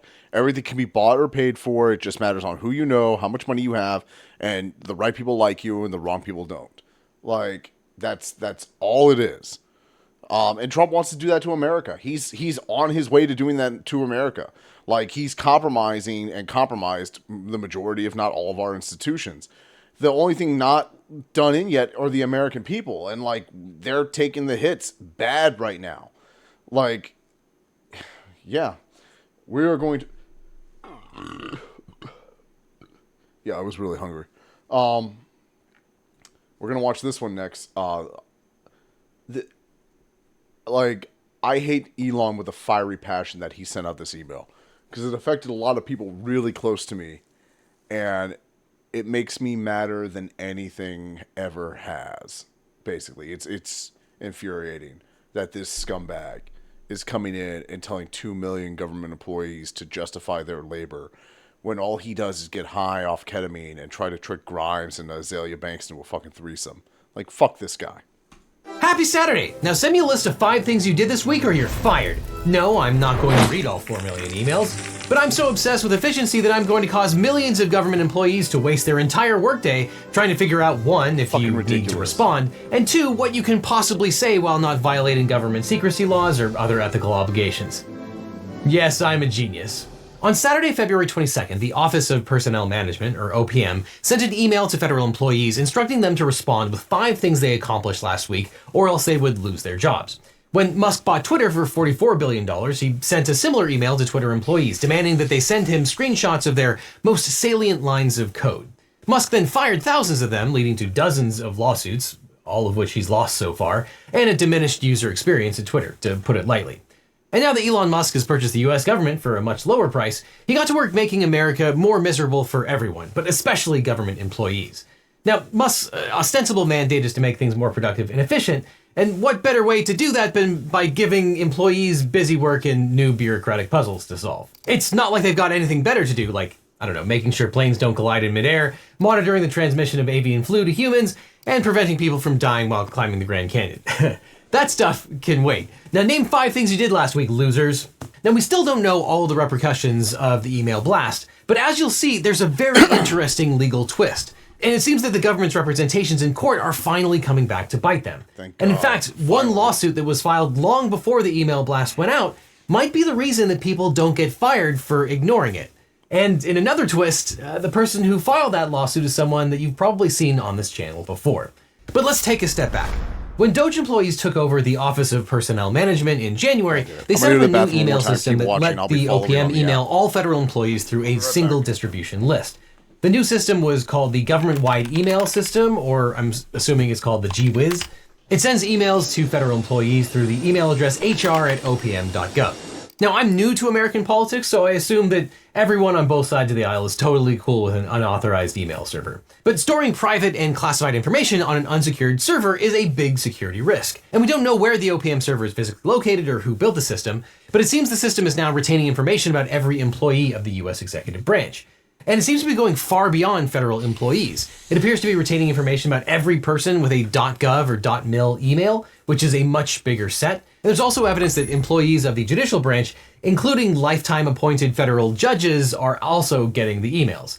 Now, civil servants are worried that their personal information is not secure. They say, quote, standard email is not encrypted, and it is common practice among hackers, including hackers affiliated with hostile foreign services, to begin attempting to access a new US government device as soon as they learn of its deployment. Now, sure, that sounded like a big problem, but Elon Musk wasted no time in using the system to send an ultimatum to federal workers. On January 28th, OPM sent an email with the subject line "Fork in the Road" to roughly 2.3 million government employees. And as we talked about at the time, the email rolled out a deferred resignation program that really wasn't a resignation program, where people could stay on until September 30th working remotely with pay and benefits, but they still had to do their own jobs. And the email instructed employees to respond by February 6th. Now, it was easy to see Elon Musk's hand in this because he did the exact same thing when he purchased Twitter. Musk sent an email with the subject line "Fork in the Road" and gave Twitter employees 24 hours to decide if they wanted to work for him or quit. And Musk eventually fired about half of Twitter's workforce. But as Elon Musk soon found out, sending an email to everyone connected to the government is not the same as sending a company-wide email. Federal employees have civil service protections, and they filed several lawsuits challenging the legality of the deferred buyout program. And for more information about the Fork in the Road debacle, you can check out the video that we did with Liz Dye. But undeterred by lawsuits, on February 22nd, Elon Musk tweeted that, quote, consistent with President @real Donald Trump's instructions, all federal employees will shortly receive an email requesting to understand what they got done last week. Now, if it took you a second to parse whatever requesting to understand means, don't worry, it took me a second as well. I think what he meant to say is they'll get an email asking what people did last week. Now, 2 hours later, the OPM sent employees an email instructing them to respond with 5 things that they accomplished last week. Quote, please respond to this email with approximately 5 bullets of what you accomplished last week and CC your manager. Please don't send any classified information, links, or attachments. Deadline is this Monday at 11:59 p.m. Eastern Standard Time. Now, this was yet another email modeled on Musk's Twitter takeover. When Musk purchased Twitter, he told the employees to, quote, email him a bullet point summary of what your code commits have achieved in the past approximately 6 months, along with up to 10 screenshots of the most salient lines of code. That email was a prelude to mass terminations. And federal employees were understandably confused. The email was from the random HR address rather than their supervisors. The email itself did not say what would happen if employees missed the 11:59 p.m. deadline. And in a contradictory fashion, Musk's tweet warned them that failure to respond will be taken as a resignation. So, did they have to respond or not? What happens if all of your work is classified? How are you supposed to summarize that? Well, apparently when you move fast and break things, nobody knows what's going on. For example, quote, officials at the Departments of Defense, State, Homeland Security, and Energy told workers not to respond. But leadership at the Cybersecurity and Infrastructure Security Agency and the Federal Emergency Management Agency, which are both housed within DHS, told their employees to answer the email. Treasury, Veterans Affairs, Commerce, and Interior instructed their employees to respond, but warned them not to share any classified information. The Department of Health and Human Services, which is now run by a guy with a legal brainworm, had no idea what was going on. At first, supervisors told staff to reply, but just hours later, the agency backtracked. On the following Sunday night, HHS sent an email asking employees to pause responses pending additional guidance. And the HHS acting general counsel said, quote, I'll be candid with you, having put in over 70 hours of work last week advancing administration's priorities, I was personally insulted to receive the below email. And according to the AP, he was concerned that some agency employees could not discuss their work because of attorney-client privilege. 1 day later, HHS sent a third email, quote, there is no HHS expectation that HHS employees respond to OPM, and there is no impact to your employment with the agency if you choose not to respond. And HHS said that if anyone wanted to respond, they should not identify other HHS employees they worked with, matters they are working on, or specific grants or contracts. Quote, assume that what you write will be read by malign foreign actors and tailor your response accordingly. And I assume by malign foreign actors, they mean President Donald Trump. Speaking of whom, President Trump, ever a beacon of clarity, insisted that federal workers were required to answer Elon's 5 things email. What he's doing is saying, are you actually working? And then if you don't answer, like you're sort of semi-fired or you're fired, because a lot of people are not answering because they don't even exist. But while Trump was defending Elon's email, the OPM was contradicting him. OPM told federal employees that, quote, any employee response to the email is voluntary and that not responding will not be considered a resignation. Meanwhile, OPM's acting director, Charles Ezell, was silent about whether employees who didn't respond had resigned. Ezell said, quote, agencies should review responses and evaluate non-responses, and that agency leaders, quote, may exclude personnel from this expectation at their discretion.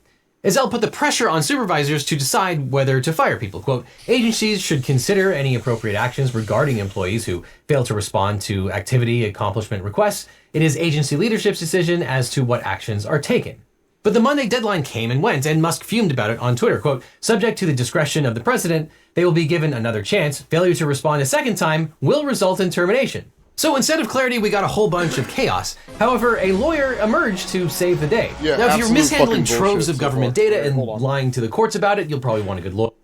An unauthorized email server. That's bad, isn't it? Where's Trey Gowdy? Hey, Trey, did you hear about this unauthorized fucking email server and goddamn OPM? Oh, no, but Big Gowdy and Hillary and her emails compromised the whole fucking government, you jackasses. Fuck! But if you want a great lawyer, let my law firm, the Eagle Team, help. If you've gotten in a car crash, suffered a data breach, whether Elon Musk was at fault or not, especially if you got one of those data breach letters saying that your information might have been leaked, or dealing with a workers' comp or social security issue, maybe because you got fired by the government, we can represent you or help find you the right attorney. It's so important to talk to a lawyer right away so you can maximize your recovery. And we don't get paid unless you do, so there's nothing up front. So just click on the link in the description or call the phone number on screen for a free consultation with my team. Because you don't just need a legal team, you need the Eagle Team. Now, back on February 5th, Kel McClanahan with the National Security Counselors filed a lawsuit accusing the OPM of setting up an unauthorized, Kel's a insecure good guy. server He's to a send real mass emails without conducting a privacy impact statement as required by law. And additionally, you might have also heard of the illegal email server. Well, our friend and fellow attorney Kel McClanahan filed a lawsuit against OPM on behalf of government employees who received potentially illegal and unsecured emails from Elon Musk and his DOGE team. The 7 plaintiffs are either employees or affiliates of various government agencies. Again, or Elon belongs organizations. in jail. They allege that OPM, working with DOGE, set up an unauthorized server built by a commercial entity to conduct email blasts without providing a privacy impact assessment for it. The lawsuit asserts that OPM used the server to send several test emails to workers across the government, as well as the fork in the road emails, which offered deferred resignations to federal employees. Now, under the E-Government Act of 2002, federal agencies are required to complete a Privacy Impact Assessment, or PIA, before initiating any new collection of personally identifiable information, PII, using information technology. This assessment must evaluate what information is collected, why it is collected, how it is to be used, with whom it is to be shared, and how it will be secured. Additionally, agencies must ensure that the Chief Information Officer... We're gonna finish up with this video, then I'm gonna take like a breather, and then get like 2 things done, and then like a half hour later I think I'm gonna do some gaming because I need to like listen. I've been on non-stop like since the day Trump came in, just trying to do everything I can to push back, and I just like I haven't taken much time for myself like to really like I'm doing this like yeah. But, like, my whole goal here is still to engage with people and, like, get viewers and have content that you all could watch and enjoy. So this still requires some effort, like, and game streaming will require that too, but far less. So, and I just need to unwind a little bit. If you're in the Discord, I posted a list of games that I'm going to pick from. Ooh, fuck. That I'm going to pick from. I don't know. I'm always open, like right now, again, like my following, the people, you that are here, I appreciate you. We're still so very small. But I can take in your input. I can absorb it, digest it, try to produce something with it. So I'm open to those suggestions. Like, come on in. The water's great. When there's a lot of us, like if God willing, like this does become big and we get a lot of followers, it's going to be a lot harder for me. I already have people in mind. I'm thinking of designating for moderator status for a bunch of things. But right now it's just trying to turn this into something. So, and that requires me also doing little bits of self-care. So we're going to finish this video. We're going to call it on the politics and news stream for today. Half-hour break and then gaming. So let's finish up. Officer or an equivalent official reviews and signs off on it. The appropriate government official must make the PIA publicly available through their website, the Federal Register, or other means. But here, the OPM allegedly did not conduct a PIA for the new email system and the server in question. McClanahan apparently discovered the issue when an OPM employee posted information to a union chat and someone circulated the message on Reddit. And the Reddit message warns of dire circumstances within OPM. Quote, an on-prem, on-site email server was set up. Someone literally walked into our building and plugged in an email server to our network to make it appear that emails were coming from OPM. It's been the one sending those various test messages you've all seen. We think they're building a massive email list of all federal employees to generate mass RIF, reduction in force notices, down the road. The non-political civil servants here at OPM are watching helplessly as our government is being systematically dismantled bit by bit. Even the IGs are being fired to prevent them from investigating the numerous whistleblower complaints we filed. The message also discusses the resignation of OPM CIO Melvin Brown. The message said Brown, quote, was pushed aside just 1 week into his tenure because he refused to set up email lists to send out direct communications to all career civil servants. Fucking bullshit. And the plaintiffs It's are just concerned illegal. about the security of their PII being stored on an unknown server. They cited the infamous 2015 data hacks, which compromised the information of 21.5 million people, including sensitive data drawn from background checks. Quote, standard email is not encrypted, and it is common practice among hackers, including hackers affiliated with hostile foreign services, to begin attempting to access a new U.S. government device as soon as they learn of its deployment. Plaintiffs moved for a temporary injunction, declaring that the OPM's actions violate federal law, compelling the OPM to publish a legally sufficient PIA, and ordering the OPM to disgorge all improperly collected information. In response, the Trump administration opposed the TRO. They argued that the plaintiffs misunderstood the E-Government Act, and the government says that the act requires privacy impact assessments only for systems that deal with public information, whereas the OPM system only handles information related to federal employees. However, plaintiffs say that non-executive branch employees received some of the emails. For example, FedScoop reported that, quote, employees at the Library of Congress, which is a legislative branch agency, and thus outside the direct scope of the Trump administration's workforce actions, received a test email. The Trump administration denied that it was required to file a PIA, but filed one a mere hour before Kell's lawsuit went in front of a judge. So we thought we'd ask Kell McClanahan directly. So, Kell, what happened? So what happened was that we were overtaken by events, as often is the case when dealing with these Trump actions, where we had filed a case when all we knew about the server was that it was sending out test emails. It was before they even sent out that fork in the road email. And then we filed a TRO a week later based on everything new we had learned about the system and said you need to shut it down until they do a PIA.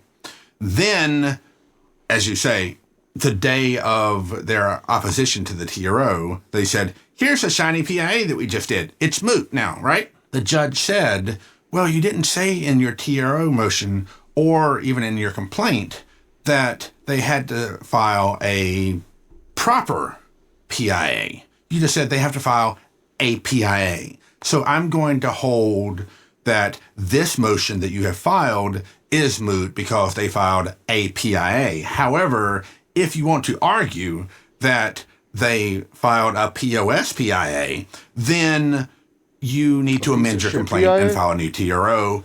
Do that tomorrow. And so we did that last night. Now, the government alleges that the PIA requirement doesn't apply here. What do you say to that? This is, first of all, just factually irrelevant and inaccurate. They did not collect information from just federal government employees. And that doesn't matter for whether or not you define federal government to be just the executive branch or the government as a whole. They collected it from everyone with a .gov or .mil address, which is more than just federal government employees. So it's just wrong. It doesn't apply. Number two is that prior to last year, the OMB guidance would have been entitled to, let's call it, deference, perhaps even Chevron deference. And a whole bunch of people went and sued on behalf of Republicans everywhere to get rid of Chevron deference and say that judges can make decisions about whether or not they believe a law requires something, regardless of what the agency guidance on that says. And now they're turning around and saying, well, this agency guidance says that this does not apply. Therefore, ta-da, one weird trick. And that's nice. You're not entitled to Chevron deference anymore because you caught the car and you won that argument in Loper Bright. And it's up to the judge to decide if this applies to collections of information about people besides federal government employees. But then again, He might not because, as I said before, it's not just limited to federal government employees. And so this just falls flat. What about the emails to the Library of Congress? Could they be construed as members of the public? Well, they can. And they can also potentially be construed as federal government employees, depending on how you want to parse federal government. But even then, it doesn't matter because we know that legislative branch employees got this email. Judge Moss said in the hearing on Thursday that he got the email. And we've had wide reporting that judicial branch employees got the email.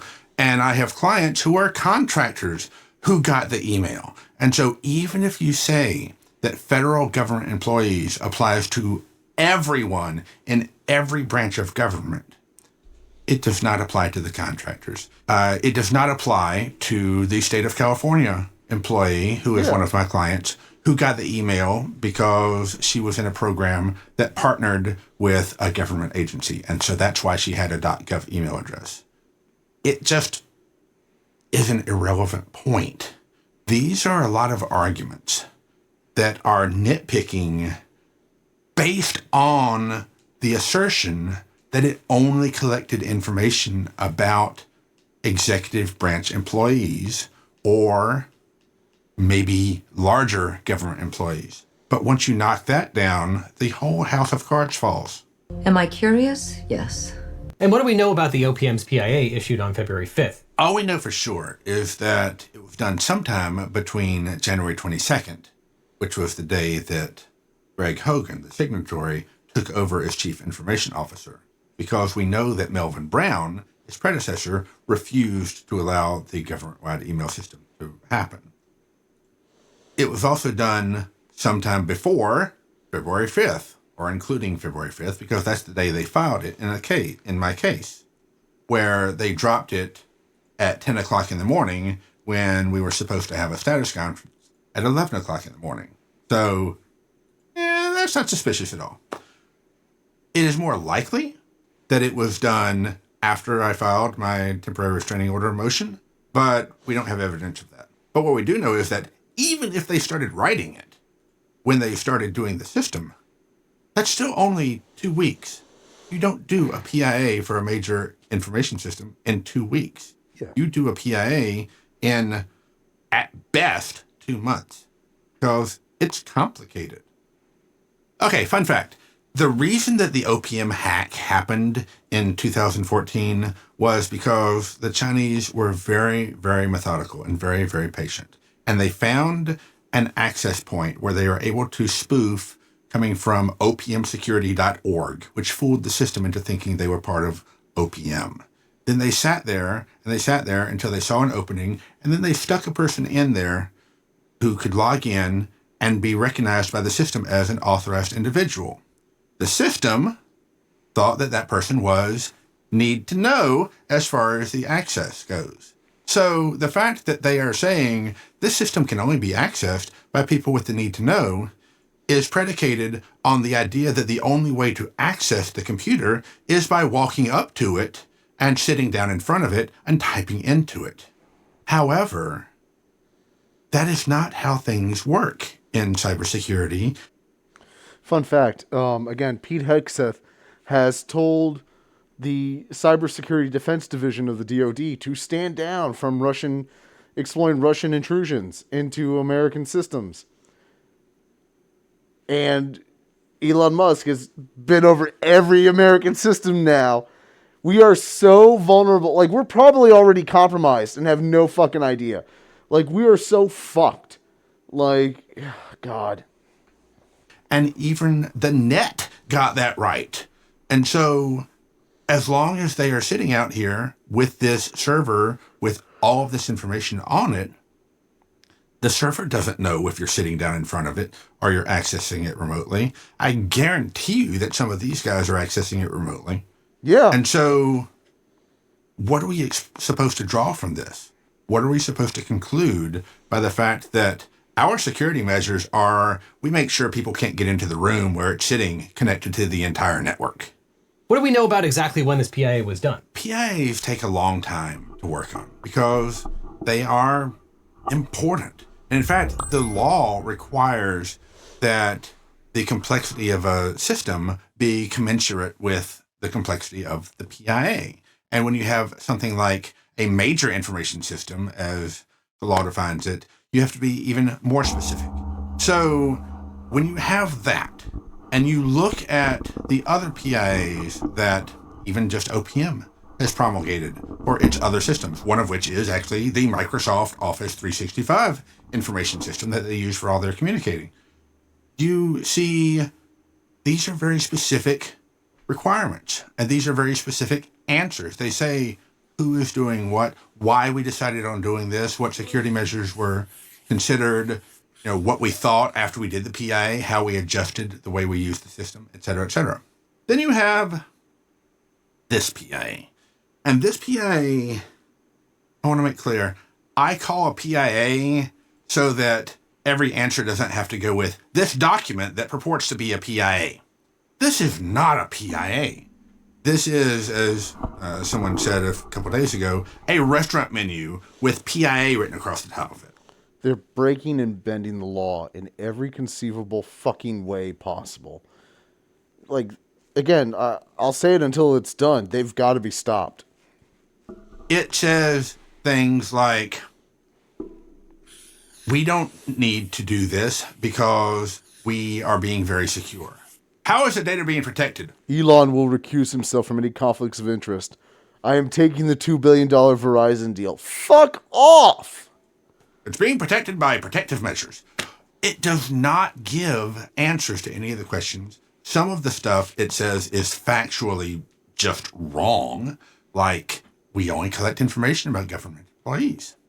Some of the information is extraordinarily misleading, and even if you accept that everything in it is truthful, it's still woefully legally insufficient. Thanks for coming on, Kel, as always. And if you'd like to support the work that the National Security Counselors is doing, we'll leave a link for that down in the description. They receive a lot of their funding through private donation, and their work is more necessary now than it ever has been. Invaluable. Now, it seems that in response to the suit, OPM tried to conduct a privacy impact statement for the GWiz email system. The privacy impact assessment stressed that participation in the system was actually voluntary. Section 4.2 says, quote, the employee response data is explicitly voluntary. The individual federal government employees can opt out simply by not responding to the email. And OPM acknowledges that some employees might not realize they aren't required to respond to these government emails. So the PIA concludes this risk can be mitigated, quote, by ensuring that any email sent using GWiz is clear by explicitly stating that the response is voluntary and by including specific instructions for response. Which is super weird because none of that language was ever included in any of these emails. But the OPM argued that the PIA mooted the case. Quote, because the agency has in fact published a PIA despite it not being required to do so, this case is moot and plaintiffs cannot establish irreparable harm. Problem solved? Well, that response convinced the judge to deny plaintiffs' motion for a temporary restraining order, but forcing the OPM to publish a PIA wound up accomplishing quite a bit actually, because the OPM told the court that employees did not have to respond to these mass emails. OPM claimed that the government workers who had received emails from the email system had limited privacy protections, but OPM sent emails to people who were not within its jurisdiction, the executive branch. The 5 Things email even went out to some federal judges who obviously work for the judiciary and can't be fired by OPM. And according to an email from the director of the Department of Administrative Services for U.S. federal courts, quote, we understand that some judges and judiciary staff have received an email from hr@opm.gov.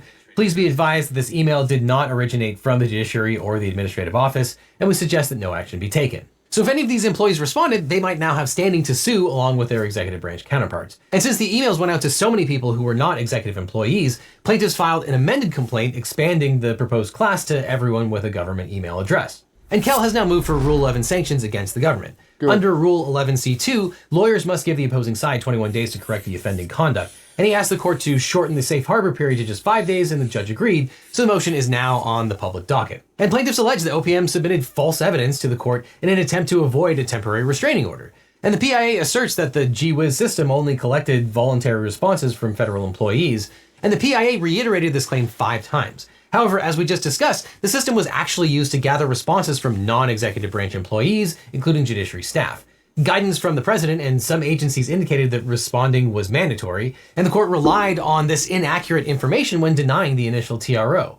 So according to the plaintiffs, quote, both of these actions demonstrate a clear lack of candor to the tribunal, and OPM and its counsel should be sanctioned for unreasonably multiplying the proceedings and violating the integrity of the court's process by entering statements into evidence which were known to be false and then citing them uncritically to the court to convince the court that OPM's actions were legal and that plaintiffs were not at risk of imminent harm. Now, in the wake of President Trump's executive orders, there have been a deluge of federal lawsuits that have been filed. I think over 100 at this point. But I believe that this is the first time any of the plaintiffs' lawyers have sought sanctions against the government. But given the representations that the government is making in court, I doubt this will be the last motion for sanctions. And here the motion cites 3 legal authorities for imposing sanctions. Rule 11 requires attorneys to ensure that filings are factually and legally supported and not presented for improper purposes such as harassment or delay. Plaintiffs argue that, quote, OPM and his counsel intentionally, unreasonably, vexatiously, and in bad faith entered a document containing false information into evidence and argued that the court should rely on the statements made in that document. The plaintiffs twice asked the court to grant a temporary restraining order, and both times OPM lawyers asserted the issue was moot because of the PIA.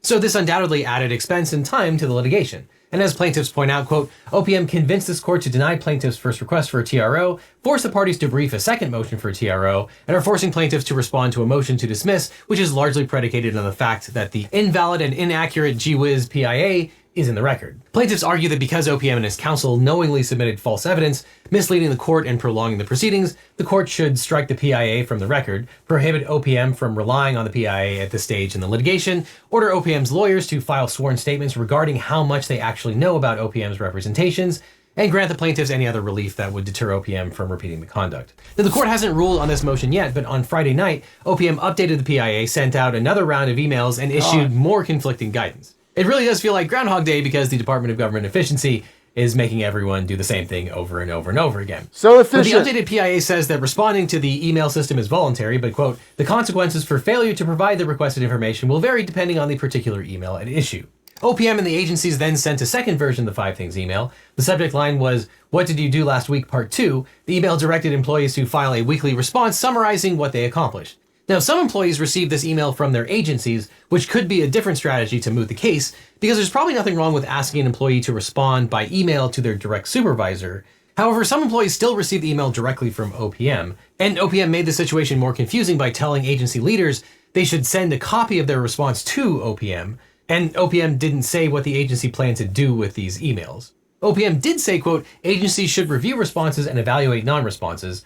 And once again, agencies are taking different approaches. This time around, the State Department told its employees they did not have to respond to the email, but the Defense Department said all civilians must respond to emails from Pete Hegseth within 48 hours, and over at DHS, employees were directed to send their responses to an email address at DHS. And once again, Elon Musk issued directives from his Twitter account, quote, the president has made it clear that this is mandatory for the executive branch. Anyone working on classified or other sensitive matters is still required to respond if they receive the email, but can simply reply that their work is sensitive. So responding is mandatory or discretionary, and the consequences are dire or non-existent. But with respect to the OPM lawsuit, the plaintiffs took a loss when the government denied the motion for a TRO, but they at least forced OPM to cough up a document that lawyers all over the country will now use against them. And while we don't have a permanent resolution in this particular case yet, the lesson here is that it's good to make the government go on record about what it's doing. And as for what OPM will do with the 5 Things email, the humor website McSweeney's predicted that the government will, quote, feed them to an AI which will flag any forbidden words like diversity and woman, so it can eventually be read by a racist Doge bro. And what do you know? NBC News has just reported that Doge will use AI to review all the responses. Now, OPM's blatant disregard for privacy and the need to protect people's personal data is just the tip. You thought 30 employees were going to read 2 million emails? Did you think that? Who thought that? Sit down. Tip of the iceberg. Leaks and data hacks are happening all the time, and when your private data gets compromised, it gets sold and resold all around the world by data brokers. Ongoing removals, because I do use Incogni, but I am not endorsed by them at all, so they don't get ad space. Okay, it's now 7:53. We've been streaming for about 3 hours and 20 minutes. I'm going to be stopping for now. We're all going to take a breather. We're going to get back here at 8:30. Do some gaming. Relax a little bit. Not think about the hellscape we live in. So I will see you all shortly. Have fun. If you had a good time, like and subscribe.